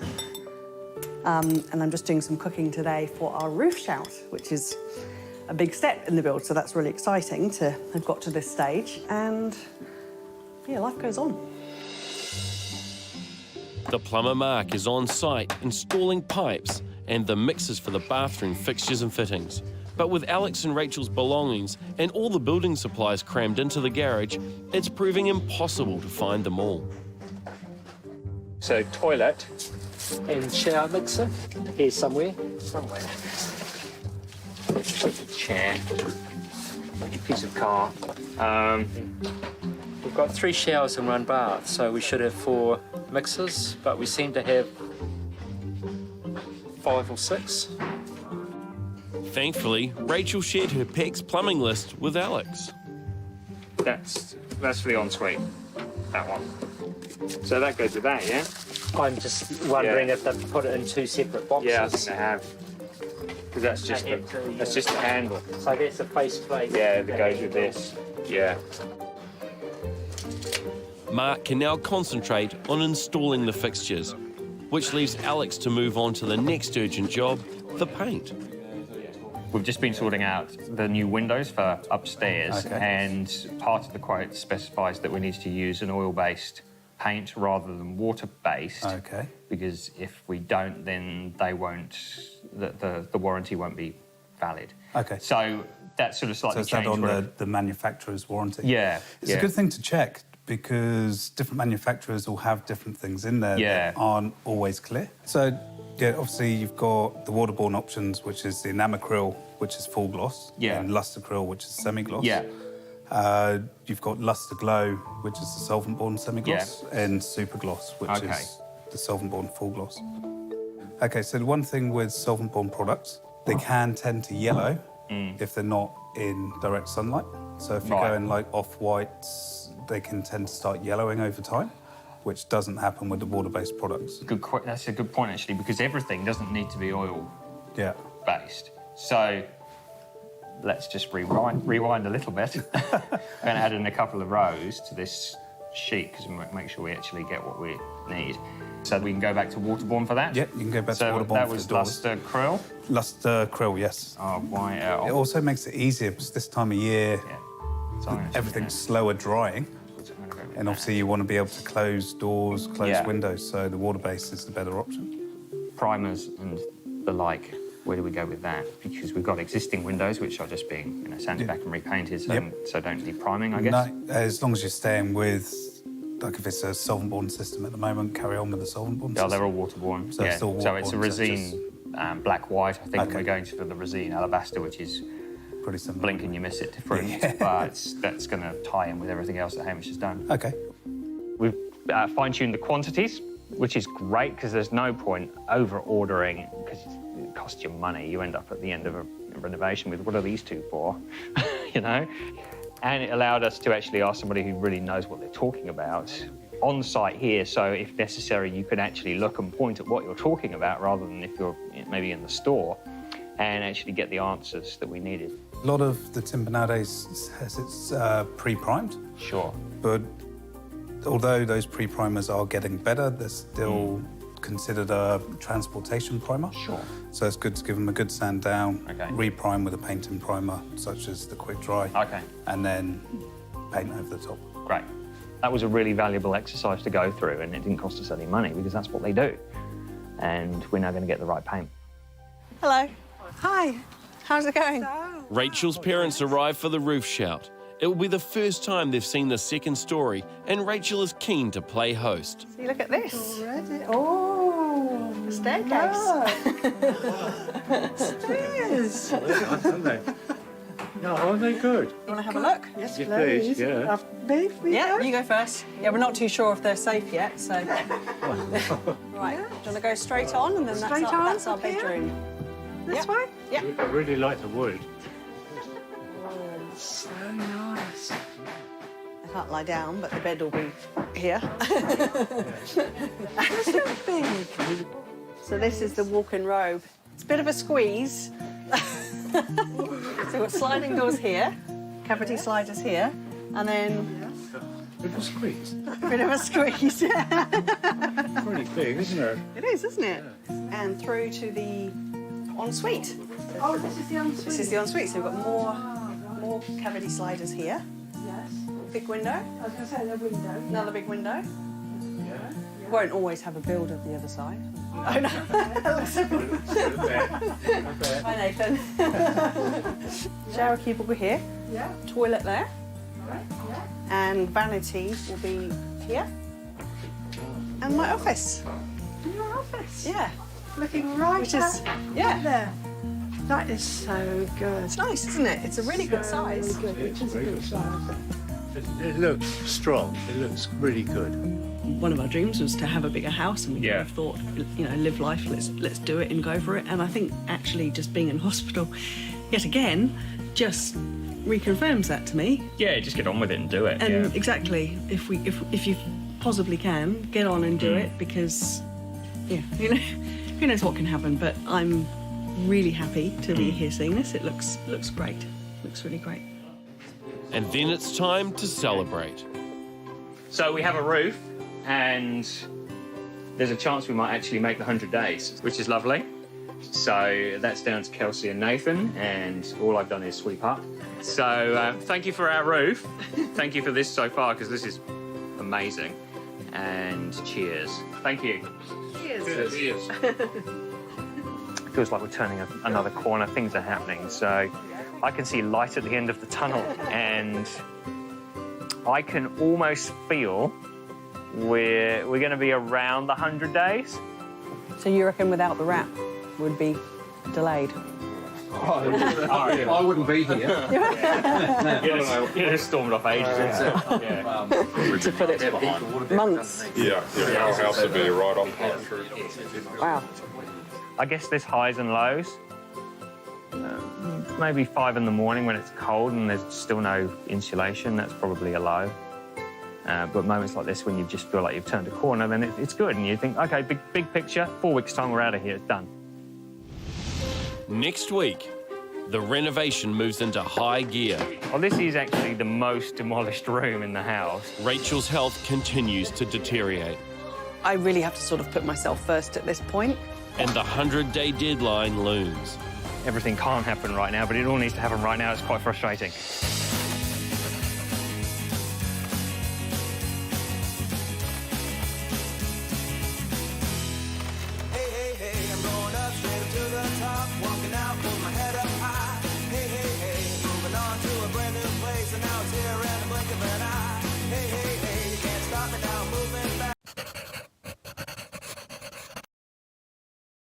As a home designer for the past 15 years, I've worked on many massive projects, both for television and for the residential and private market. In 2015, I decided to put my money where my mouth was and build a holiday home that we call a batch for my family. But with only 100 days to complete it, the blockwork is too wide to fit the fireplace. And with plenty of dramas... We're out of cladding. Bloody hell. Just one more thing. But the pain was worth it. Well, we're done, and it's fantastic. Yeah, I'd definitely do this again. I love it. And now I'm going to help my friends Alex and Rachel attempt a massive renovation on a grand scale by gutting their 85-year-old home and adding a second story. I'd like it to stay pretty, obviously colonial. We're going to half destroy this house and take it back to its roots. That's complete open plan living. With a tight budget and only 100 days to build, This red one's all split and breaking that's down. what it's like inside there. there is no room for error. We're going to be at least another 4 weeks away from actually having our windows. But will the pressure be too much? 20 minutes, she went from fine to really sick. Welcome to the 100-day renovation.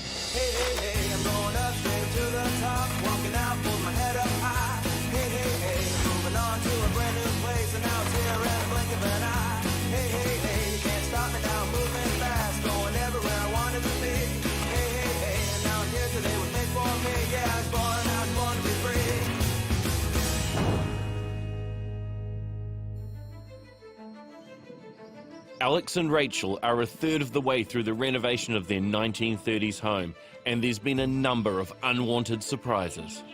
One of the biggest challenges has been just dealing with walls that are out of plumb, existing floors are out of level, and then it's just trying not to do too much damage, to the existing house downstairs. And the electricity mains cable continued to stretch the budget, with Alex needing to halve the cost of the replacement. What we've actually settled on now is replacing the existing cable that came in and is ancient, basically doing a like for like but going up onto the apex of the new part of the house, so that takes that power cable out of the way of the front door. No issues, job done. With temperatures plummeting overnight, the reality of living on a building site in the middle of winter is starting to hit home. Here I am on the first day that it's actually got cold. I'm wearing a coat and a hat inside doing work. And there's a big hole in the house just up there, chucking it down. It's amplified by the wrap over the house, so it sounds unbelievably loud. You realise how different it is when you don't have insulation, and it's, to be fair, it's not cold because it's Auckland, it never gets cold. There's never a frost or anything like that. It really makes a difference to the point that you're sitting in your house wearing a coat. For Kelsey, the biggest issue has been the delay with the steel beams, but with the wrap-it covering the house, he's been able to move on to other parts of the build. I mean, because we've had this time where we haven't had the steel, we've been able to get on and do, like we've cut all the studs, all the plates for the framing upstairs, all the lintels. So that's all ready to go. So once we actually get the floor down, it'll just be a case of putting it all together and standing some frames up. So yeah, I mean, we've been doing stuff that we probably would have done in a few weeks. We're done now. I think we're probably slightly behind there, I would say. With the steel beams due on site today, they will need to be installed as soon as possible. Because until they are welded in place, no more work can continue on the second story. The biggest hurdle that really had to be overcome with the house was how do you support an entire second story on top of an old house on sandy soil? The answer to that is quite simple, if not easy. First thing is they had to dig underneath the house and pour concrete pads underneath. Those are in there to support 4, or in this case in the house, many, steel vertical uprights. Next thing that comes along, 4 more bits of steel as such, and they form a portal. On top of that goes our frame for the second story, and then ultimately the roof. And by doing this, we transfer the load from upstairs all the way down through the existing building, down to the concrete pads. Effectively, the entire top story of the house is supported on stilts, and none of that weight is on the existing structure. The site needs to be cleared for health and safety reasons, but before the family leave, I want to give their son Max a surprise. You know, I've been told by your mum and dad, obviously it's been a pretty hectic 2 years for you guys, and you've been an outstanding son, I understand. So your mum and dad, they got you a little treat, just to say thanks for being a good son and helping out. So have a little squiz. Oh, damn. I'll hold the paperwork for you. It's quite special, this one. What? A fully signed Barcelona jersey. Yeah, your mum told me it's really special. Is that the go? Yes. Nice. So I thought what we'd do is we'd do something for you and get it framed up really nicely. I talked to your mum and dad and they said we can do that and we can get it all mounted up and put it on the wall for you. Nice? That is really cool. And Alex and Rachel are just as excited. Thank you so much for, it's been quite hard with me, I know. I've spent a lot of time in hospital. Yes. And a lot of the time I can't walk. and you always help me up and down steps, and you help me a lot, bring me things when I can't move. Yes. Yeah, and you've been really wonderful, so thank you. Oh, thank you for this. It's pretty cool. Yeah, it's the whole team, and we've got a list of who has signed it, but Yes. I'm sure you'll know everyone. Thank you. You're very welcome, very welcome. Thumbs up. I don't know anyone on the shirt. The steel beams arrive and Rachel and the kids leave the site, while Alex stays behind to project manage. Today is going to be difficult because we've got to get the steel in here to start with, and it's heavy. The next week or two is going to probably be the hardest part of the whole job, really. It's a delicate operation, with each piece of the steel custom made and precisely designed. I don't actually have a measurement on that one. Yeah, the other one's just inside the deck, so I'll put it Oh, sorry guys. Yeah, that one probably is 4805. Is that what that is? That's all right. At least we didn't get it up there. Yeah. Oh, I just looked at it. Didn't like it was going to fit, and it won't because that's the one for the other side. So. They're about 140 kgs, the top beam. There's a little lifter that's going to lift it up on the outside, then we're going to slide it across the scaffold and probably just manhandle them once we get them in.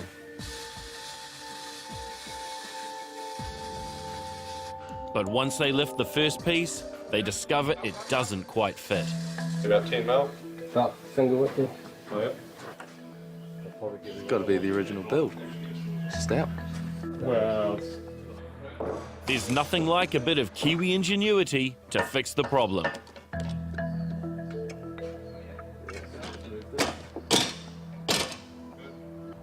it's about right there. The first beam is secured to the house until it can be welded to the vertical posts attached to the concrete footings. And Kelsey and his team turn their attention to the front of the house. So this is the trickier one they've got to put up. They've got the power cable in the way. They're using a chain block to pull it up, which, to be fair, is working a treat. Once again, a hard job. It's an important day at the Hibiscus Coast renovation as Kelsey and his team add steel beams to the interior of the house to support the second floor. And Rachel has left the comfort of her parents' home to check on progress. Never has the house of my parents with all their sort of, 70-year-old styling been so luxurious because there's a roof and comfy seats. I guess we had to have a really bad day at some point, and this is it when the steel arrives. It's also pretty cold. Good progress, no disasters yet, I don't think. Well, none that I've been told about. And it is going to plan. With the second steel beam successfully winched up onto the roof, now they just have to maneuver it into position. So I'm going to slide it my way a bit, so sit it on the plank. Yep. Okay. Down. We're down. Good. It's a reasonably delicate moment for something that's so heavy, that's at least 140 kgs. You've got to pick it up, tease it past the power cable, which is the main power into the house, so you don't want to mess with it, and drop it into this little slot down here without dropping it on your hands or your feet. So for something so bulky and so strong, it's just a little moment of precision that's got to happen, because you don't really want to do it again. What were you thinking? Oh, no. Just get it up under this and over to this side. Good enough. Just lay one up. Okay. Oh, we need to lift it up, eh? Just careful where you're standing about it. Are they coming up? Yep. Yep. Yep. We in? Yep. Good. Cool. Woo. Happy days. No, I think it went well, yeah. Not too much drama. It's sitting in hands to make it all work. We got something right, so yeah. We've just got to put the legs on that now that connect it down to the base and the joist, perimeter joist to the house. So once we tile that in, it's all good. With work continuing on the steel throughout the house, Alex and Rachel are literally left out in the cold, and it's brought the realities of the build home. He walked in there and he said, well, we'll do all the work upstairs and we'll punch through the staircase and that'll be it. Yeah, which is how you sold it to me. That's what he said to me. I thought, brilliant, that sounds Why do people make a fuss about building? That's no hassle. That's easy. It's like the ultimate salesman. It'll be easy. Sign here. It's cold. It's winter. We don't have a roof. This is my inside coat.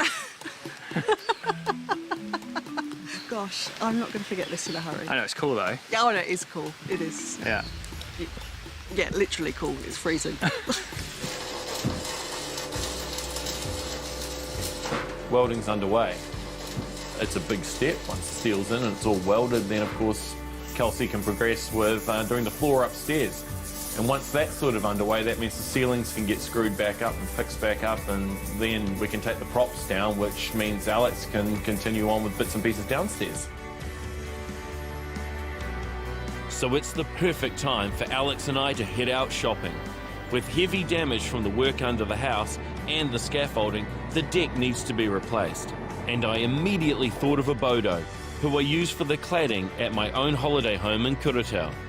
So, do you do all of it? Basically what we do is factory coat 100% of the product before it goes to the market, and what that does is it means that we have more control on the product once it gets to site, rather than let the homeowner do that or a builder. The benefit of factory coating it is that we've got all 4 sides of the board coated, whereas Alex is out there with a mop, then he'd be probably mopping the front of the board, and the back of the board wouldn't be protected. And in your house particularly, you've got earth below it, you've got damp rising, and so if you don't seal the back of the board, that dampness rises up to the back of the decking board, and that causes cupping and movement. So sealing all 4 sides is pretty critical.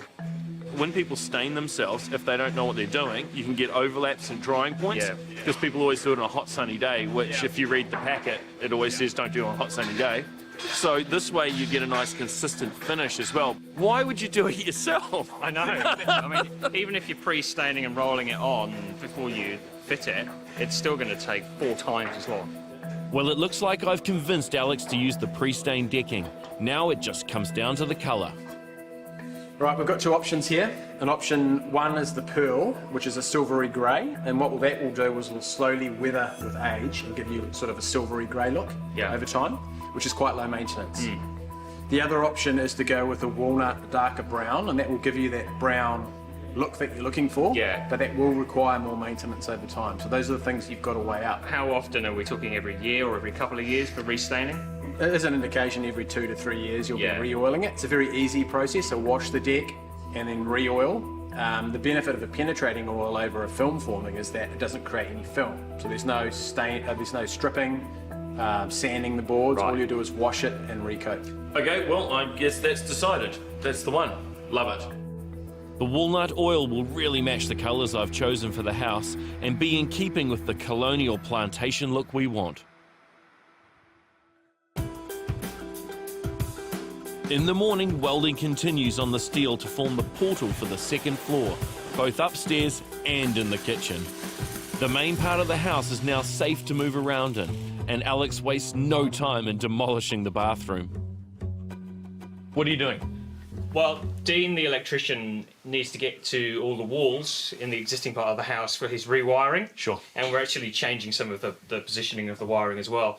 So he needed, this is the last piece of the puzzle which hadn't been attacked yet, so he needed me to take the jib off so that he can get wiring down in here for power here. All this tiling's going to come off as well. So I'm just going to leave the facilities because otherwise we don't have any.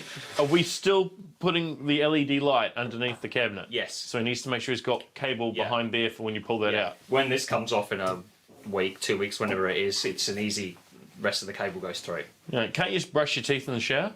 I could do. So yeah, just attacking it as best as I can and doing all the work that I can do, which saves me paying someone else to do it, really. Just remember, it's still 100 days. I know, it's fine, I'm confident. So you probably better get changed. Yeah, I'm going to get stuck into this again. I noticed how you didn't just volunteer to help. Just go. But I'm discovering that it's not just the bathroom that needs rewiring. This red one's all split and breaking that's down. what it's like inside there. Oh my goodness. Yeah, it's all bad.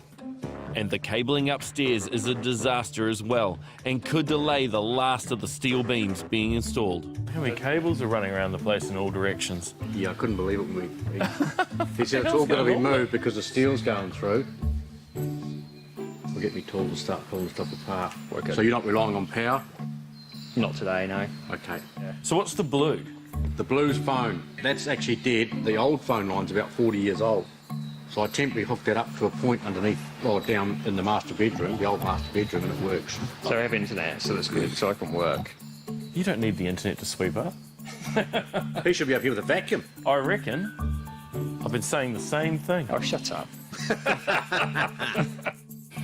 Because it's such an old house, the wiring is just dodgy, full stop. You know, obviously pulled wiring out, it's all chemical reaction breaking down. On top of that, they're finding little junction boxes and bits and pieces, so not cool, really. Lots to do, lots of fixing.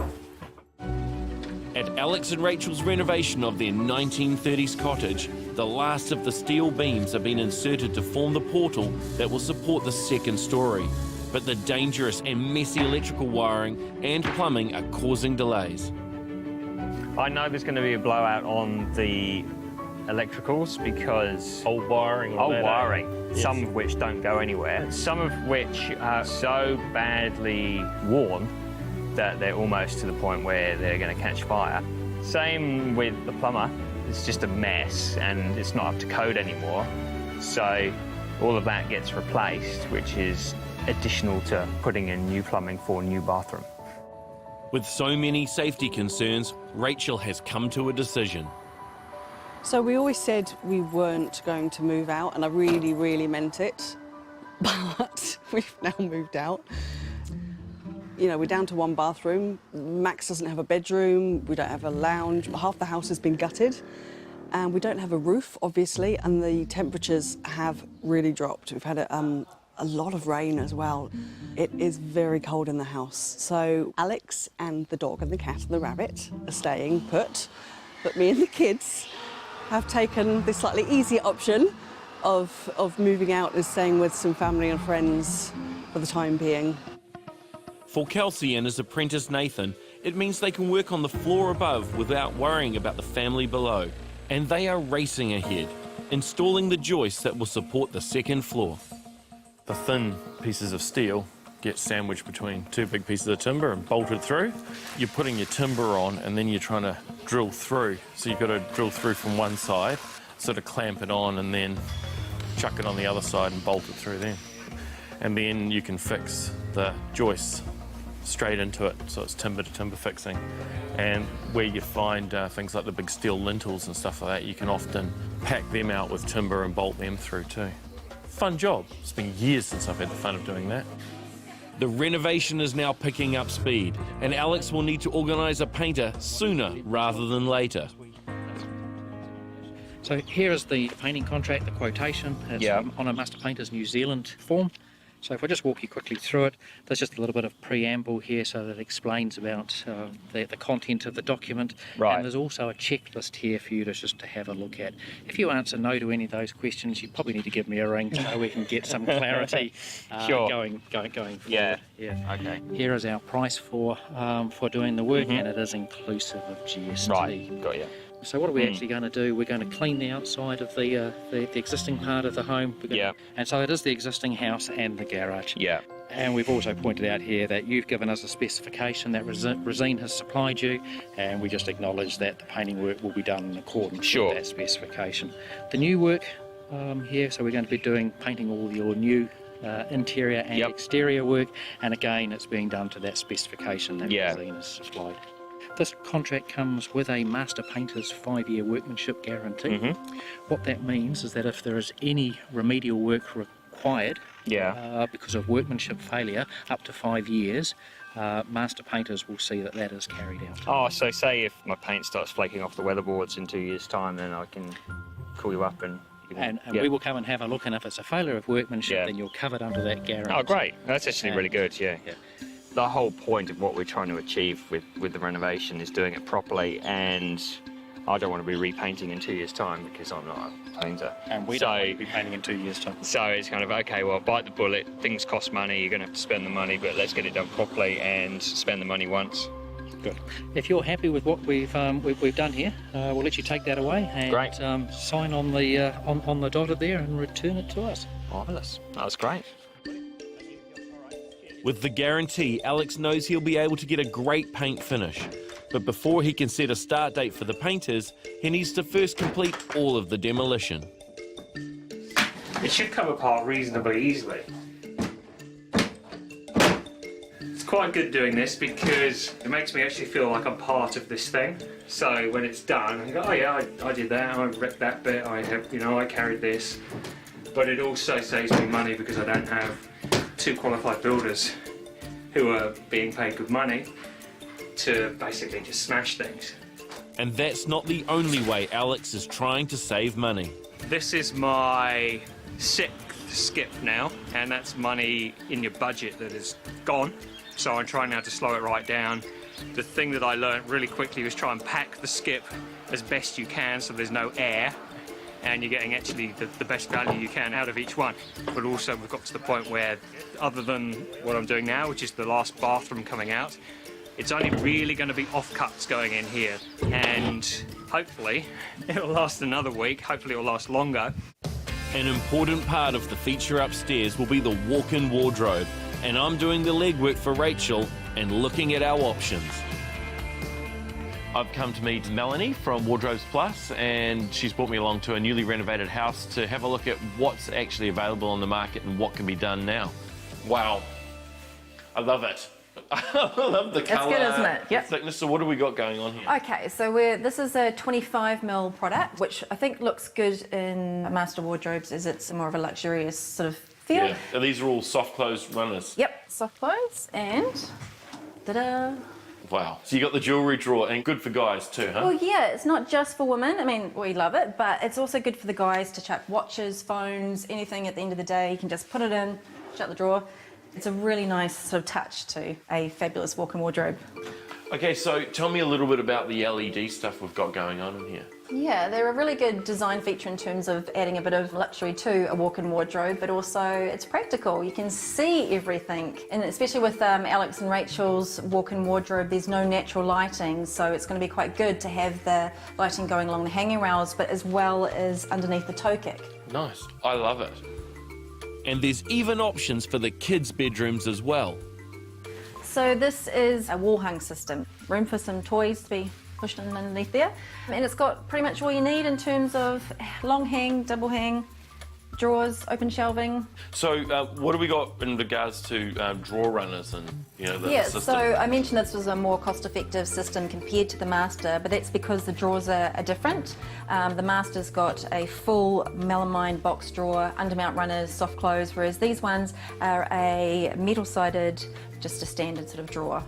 And we can add an extra shelving where the hanging is for the kids' toys and things like that, and at a later date they can take those shelves out if they need some more hanging. I think the walk-in wardrobe will be perfect, and I can't wait to see Melanie's designs for each of the bedrooms. At the house, work on the second floor is progressing well, and James White has come to check up on the budget. Hey Alex, how are you? Yeah, good.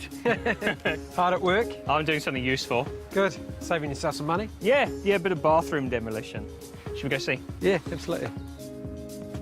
And this was due in a couple of weeks ago, but now it's in? It's in, yep. It's not secured to the foundations yet. No. But they've been doing all the work upstairs so they can get the floor ready and down. So they're pushing ahead? Yeah, no, it's going really well. Yeah, it feels like there's pace to it. It's good. Yeah. No, certainly from what I can see, they're moving. Yeah. So climb through. Yeah. So it's come on a bit. Yeah, there's a bit of progress up here for sure. Steel beams have gone in, Kelsey. Yep, no, they're all in now. So, looking good. Yeah. Been a bit of a delay on those, but we got there in the end. And other than that, sort of progress going according to plan? How are we tracking? Yeah, we're probably slightly behind where we'd like to be, but no, it's ticking over.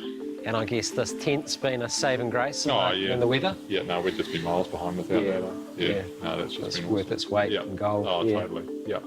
Working in the factory, really. That's awesome. It's good. Yeah, stoked. Yeah, no it's lost great. days. No, and it's moving. You can actually see it moving every day. I mean, that lot wasn't down this morning. I came back from work and there it is, and you just start to see it actually move. Yeah. And you think it's actually moving quite fast. Yeah. Yeah. And so I guess the plan from here is the rest of the joists, floors, frames and... Yep. Yeah, no, you got it. Yeah, it's just getting these joists in, knocking out, getting ready for lay the floor and... Easy peasy. Yeah. Yeah. No, it will be. It'll go to the end of this floor. It's been involved in the mission. But we are getting there now. Yeah. With the steel beams that will support the second story now installed, Alex and Rachel's renovation is starting to take shape. And quantity surveyor James White has come on site to discuss the delays and budget blowouts they are experiencing.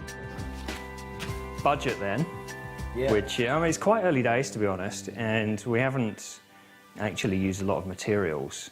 So I think it's mostly time that's costing us money. There's a lot of finicky. Yeah, and I think that's tricky bits. because you don't know until you start dismantling. Yeah. The joists and the nogs, they're all over the place from DIY jobs and renovations and other bits and pieces that have been done to this place over 100 years. You can't just rush it and roll through with a saw. You've got to do it carefully. So I think that's probably going to be my issue in this early stage, that the labour costs are going to be higher than we hoped they'd be, because you just don't know. So at the moment we're going through this really interesting transition where you're dealing with the old parts of the house and the new sort of extension coming in. Once that's been laid and the floors through, we'll be into the new work. And so I think the speed and the progress will start to accelerate when we see that, because you're not having to problem solve as much as you are with things that you don't know what's going to be under a floor, in a ceiling or in a roof space. It should become a bit more predictable. It sounds like they're getting through it, maybe a couple of days behind where they wanted to be. Yeah. But that's pretty good going at this stage of the process, to be so close to program. At the moment, I'm happy and I'm reasonably comfortable with it. I'm still, I think that's just my nature. I just want to just drive it, you know? Well, I think it's a real benefit with you being on site and being able to sort of muck in. That doesn't often happen. Obviously, saving yourself a bit of money. On renovations like this, a lot of it comes down to if you've got a clean site, it's a more productive site, so they might catch up a bit of time. Yeah. I think the 100 days is ambitious, but I think if Kelsey and his team keep tracking the way that they're tracking, I think it's achievable. And I think it's good to show that vested interest, just to keep that pressure on the program, because if you start to sort of relinquish that pressure, sometimes it can stall. Today is Rachel's turn on site as project manager, and she's noticed that the exterior needs more work than they originally thought. The garden has really taken a beating so far with the build, which makes me a little sad, but I know it does happen, and the grass is slowly turning to mud. It's quite a wet and muddy mess at the moment. And my longtime friend, landscape designer Jules Moore, is the perfect person to transform their garden. Wow, you've got a bit of everything here, Rachel. We do, don't we? You've got a bit of native over here, exotic, lovely camellias, beautiful shapes and good bones for the garden. But what we have to do is almost clear some of this foliage in the front here. Yeah. And start over. Yeah, is that okay? That's okay. What I'd like to do is introduce you to a bit of maybe a French rendezvous within the garden. That sounds fancy. So, well, if you fancy some nice structured Ruxus balls, a little bit of a grouping of those, some hydrangeas, kind of green and white with hot spots of colour. Great. I think that would just be really yummy here. Oh, that sounds great. Yeah, no, I love it. Love it. Cool. Yes. What I would really like to see, and we've been doing it a little bit in our landscaping, is to create a screen back in front of these trunks, just to screen the trunks, but to give it some height, and it'll give us some backdrop for the garden below. Great. Yeah? Yeah. That's all sounding good. Well, Rach, I think we've got a bit troppo here. Yeah, it's got a bit out of hand, that's for sure. Well, there's some things in here that work and certainly some things that don't. So this Kentia works. Oh, great. So I like this one. I think if we have more of these structured through the back here, with an underplanting that connects to the other side, I think we're on the right track. But there's certain things like the yuccas and the phoenix that just aren't working, hon. No. Well, that's good, because I like this one, but yeah, I agree. The rest of it's gone a bit crazy. Yeah. Thank you so much for everything. That was awesome. From a homeowner's point of view, I'm like genuinely really excited. It sounds so good. I love your plans. I am too. I can't wait to show you what we can do with this garden. With the renovation at a critical stage, Alex really needs to start thinking about the next phase of the project. I had a catch up quickly this morning with Kelsey Abode and Dean, the electrician, because everything's moving really, really quickly now. The joists are going down really fast now for the new floor upstairs. And at the moment, Dean, the Sparky, he's doing the wiring because there's a lot of cabling over the joists at the moment, so he's got to put it all through. And he asked me this morning a few questions which I didn't really have answers to, and it made me think, OK, I need to up my game here and actually be on top of this and start making some lists so that everything's in one place. Yeah, you do, and it's kind of good if you could do this, and then you could, even if you've got the sheet printed out, so it's sitting on the kitchen bench. Yeah, that's what I'm going to do. You can go, it's on the kitchen bench. I've emailed it to you, but it is on the kitchen bench. And keep that with the plans, and make sure the plans are always tidy. And when something gets delivered to site, say what's there. You know, it's all here, boys. At least then someone knows to go rummaging. So, I mean, you can always do a walkthrough with the Sparky, work out exactly where it is. Listen to him, he's done it for years. So he might say, you know what, you don't want to put one there, it's easier if we put one here, and you might put one up here. Oh, he's been really good. We've already had that conversation where he's been asking about putting things here, and I suggested this, and you can't do it there. Has to be there. Has to be there. there. OK, fine. Wardrobes can be measured for as soon as jib is lined in the wardrobes, OK, effectively. This is really good, actually. No, we're getting a good list together. Hey, make sure no one forgets about the solar tube that's going into the bathroom as well. Oh, we talked about that this morning as well. Good. It's a solar tube / extractor fan, which was specified, and then everyone went, where'd you get one of them? A lot of head scratching, then we found it. I think we're good. I think this is really helpful. I'm going to take this home and actually walk around the house with these now, room by room, and just check I've not missed anything. And while we work on the planning of the construction phase, Kelsey and Nathan complete cladding the steel joists and timber. And the roof is measured for the custom-made roof trusses that will tie the old part of the house to the new. So you've got 19.2. That one in there is 20, and this one's 21. So I'll do them at 21. No, that's fine. With all that on it. So, and like you said, top roof's just as normal. On this particular one, you've got a different pitch on this side to that side, so we'll just make it the one pitch. That's pretty normal for old buildings. They sag, and you've got scaffolding loading onto it, which is possibly pushing it down. But for Kelsey, it's the posy struts that are most urgent. All the cabling, wiring and venting for the ground floor will be channeled through these, so the floor can't be laid until they arrive. What's the lead time, you know? The one like posy struts. Well, like I said, I'm pretty sure your posies might even be ready, so... Yeah. Well, that'll be good. Oh, I'll find out next week. But there was an email that came and said, no, it'll be Friday week. I'll see what I can do. All right, sounds good. At the moment, I think our factory's fairly busy in the trusses, but something like this is a small job, so they'll probably turn it around within a week. Which means another weekend of work for Alex. I've taken out this bit of roof, which Kelsey wanted me to do, so that they can come in and put those new trusses hard up against this. I'm going to patch this hole, which was from the old bathroom light, because this ceiling's not coming down because it's an old fibrous one, so it's just too hard to take it down. And then when the stoppers come, they'll just plaster over it and you will never know there was a hole. And with the demolition phase now almost complete, Alex is hoping to spend more time with the family. It's just a daily grind of endless mess. I'm sweeping up every day. I'm putting buckets of junk in the skip. Rachel's basically, you know, single parent looking after the kids because she's kind of just pushed on through everything. Feel like I'm always out. So hopefully I can spend a bit more time on them. Come Monday morning, with no date set for the posy struts and trusses to be delivered, Kelsey once again changes his plans. Normally we'd have the floor down first and then stand the frame, so it would be a little bit easier for walking around, but in this case it just hasn't worked out that way because we've still got a lot of wiring to do and plumbing, and we're still waiting on some of the joists to arrive, which are getting made. So we're going to put all the walls together today. We've cut all the studs, which are the vertical pieces of wood that go from the top to the bottom, and the plates, which are the pieces of wood on the bottom and the top. They're all cut, ready to go, so we've just got to nail everything together, assemble it all, and then we'll stand the frames up as we go, and yeah, then you'll be able to see the outline of the house. And it doesn't take long for Kelsey and Nathan to have the frames assembled and in position. This is the ensuite, and it looks way bigger with just one wall up. So at the rate they're going, I guess by the end of the day they'll have another one up. And by the end of the week they'll all be up. And then those posy struts can go in, and the rest of the wiring and plumbing can happen, and the floors will be down. Awesome. Kelsey's doing a great job of sort of picking and choosing where he works.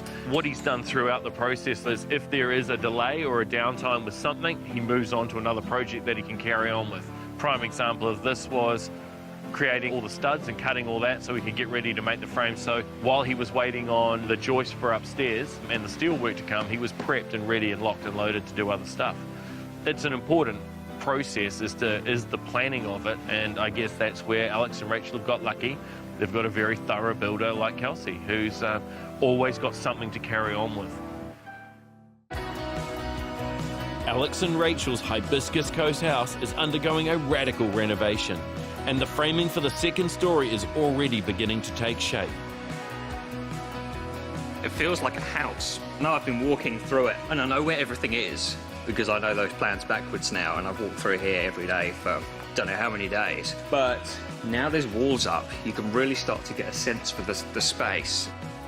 For Rachel, who is still recovering from spinal surgery, she can only be a spectator of the renovations on the second floor until the stairs are put in place. Fantastic! We got a wall! That's great! We virtually move in. No, it looks really, yeah, a bit of carpet, it'd be sweet. But all the work upstairs without a floor has taken its toll on the downstairs. So in the kitchen, we have got a lot of surprise holes. This one over here is huge.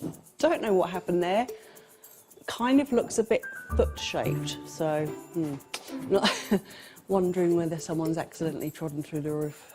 There's definitely going to be more patching up and fixing than I had anticipated, that's for sure. We had hoped that the kitchen would be sort of relatively untouched, but there are some big holes appeared in the ceiling, and yeah, they're going to need to be fixed, and I'm sure there's probably more to come too.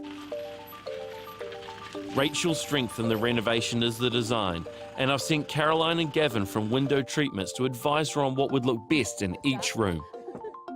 So I see the shutters are here that were given to Hamish. Yes, that's right, they've arrived.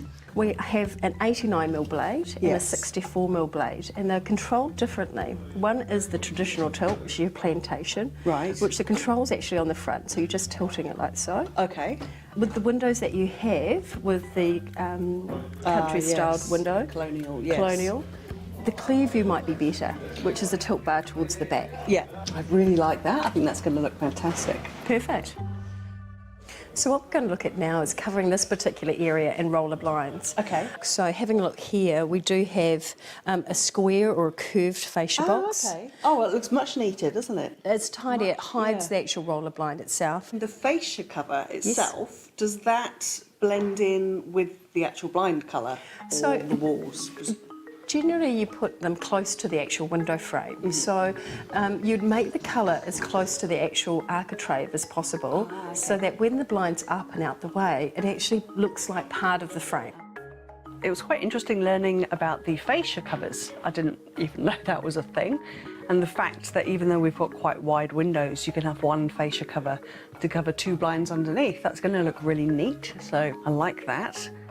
And we've got to choose the colours, and also being able to get textured blinds. The whole house is going to look so different, and I'm so glad to be rid of some of our sort of dubious Roman blinds that were here when we moved in 8 years ago, and we've never replaced. But that was a really, really good morning. And there's more good news. The posy struts have arrived earlier than expected. I was just going along, pretending like I actually knew what a posy strut looked like. I do now. They're here, which is great because we were probably a week off from now expecting them, and here they are a little bit early. What they do is the same job as a full beam, but you've got holes in them. So all the wiring, the piping, that can all go through all these holes, and it's got the strength and the structural integrity to do the same job as if it was a solid beam. So that's what we've been waiting for, because they're custom made for this job. It's not just something you pull off the shelf. So that's the final piece in the puzzle to go down in the floor before the actual floor itself goes on. So this is a great moment where we have action and we can see the 100 days being achievable, which is good, because I was just a little wobbly on that, but not anymore. I'm fine. Which means Dean the electrician can complete the rewiring of the downstairs lights and the bathrooms. The kitchen one's going to need to come into here and out there, isn't it? Out the soffit. I don't know. When am I going to have a look at that? Yeah. We've got extractor fans from the kitchen and from the bathrooms, and we're using the Schwagen ones, which are a silent fan. So the actual fan unit goes on the outside of the house. So in the kitchen, you don't have a fan whirring away, you don't even hear it. Same with the bathrooms. So we're actually going to go for the wall-mounted extraction point, which are going to go out the side of the building for the kitchen on that side of the house. For the bathrooms, they're all going to go out that side of the house. With Dean now waiting on the posy struts, Kelsey drops everything to install them as soon as possible. The original plan, because you don't know until you start taking things apart, was that Dean, our electrician, would hardly be here. He pretty much lives here. That extra time and cost, and you know, the more wire you use, the more it costs, you know, but we'll go for that with the quantity surveyor, because there's a contingency to cover this kind of stuff, so you don't have to go back and ask the bank for more money.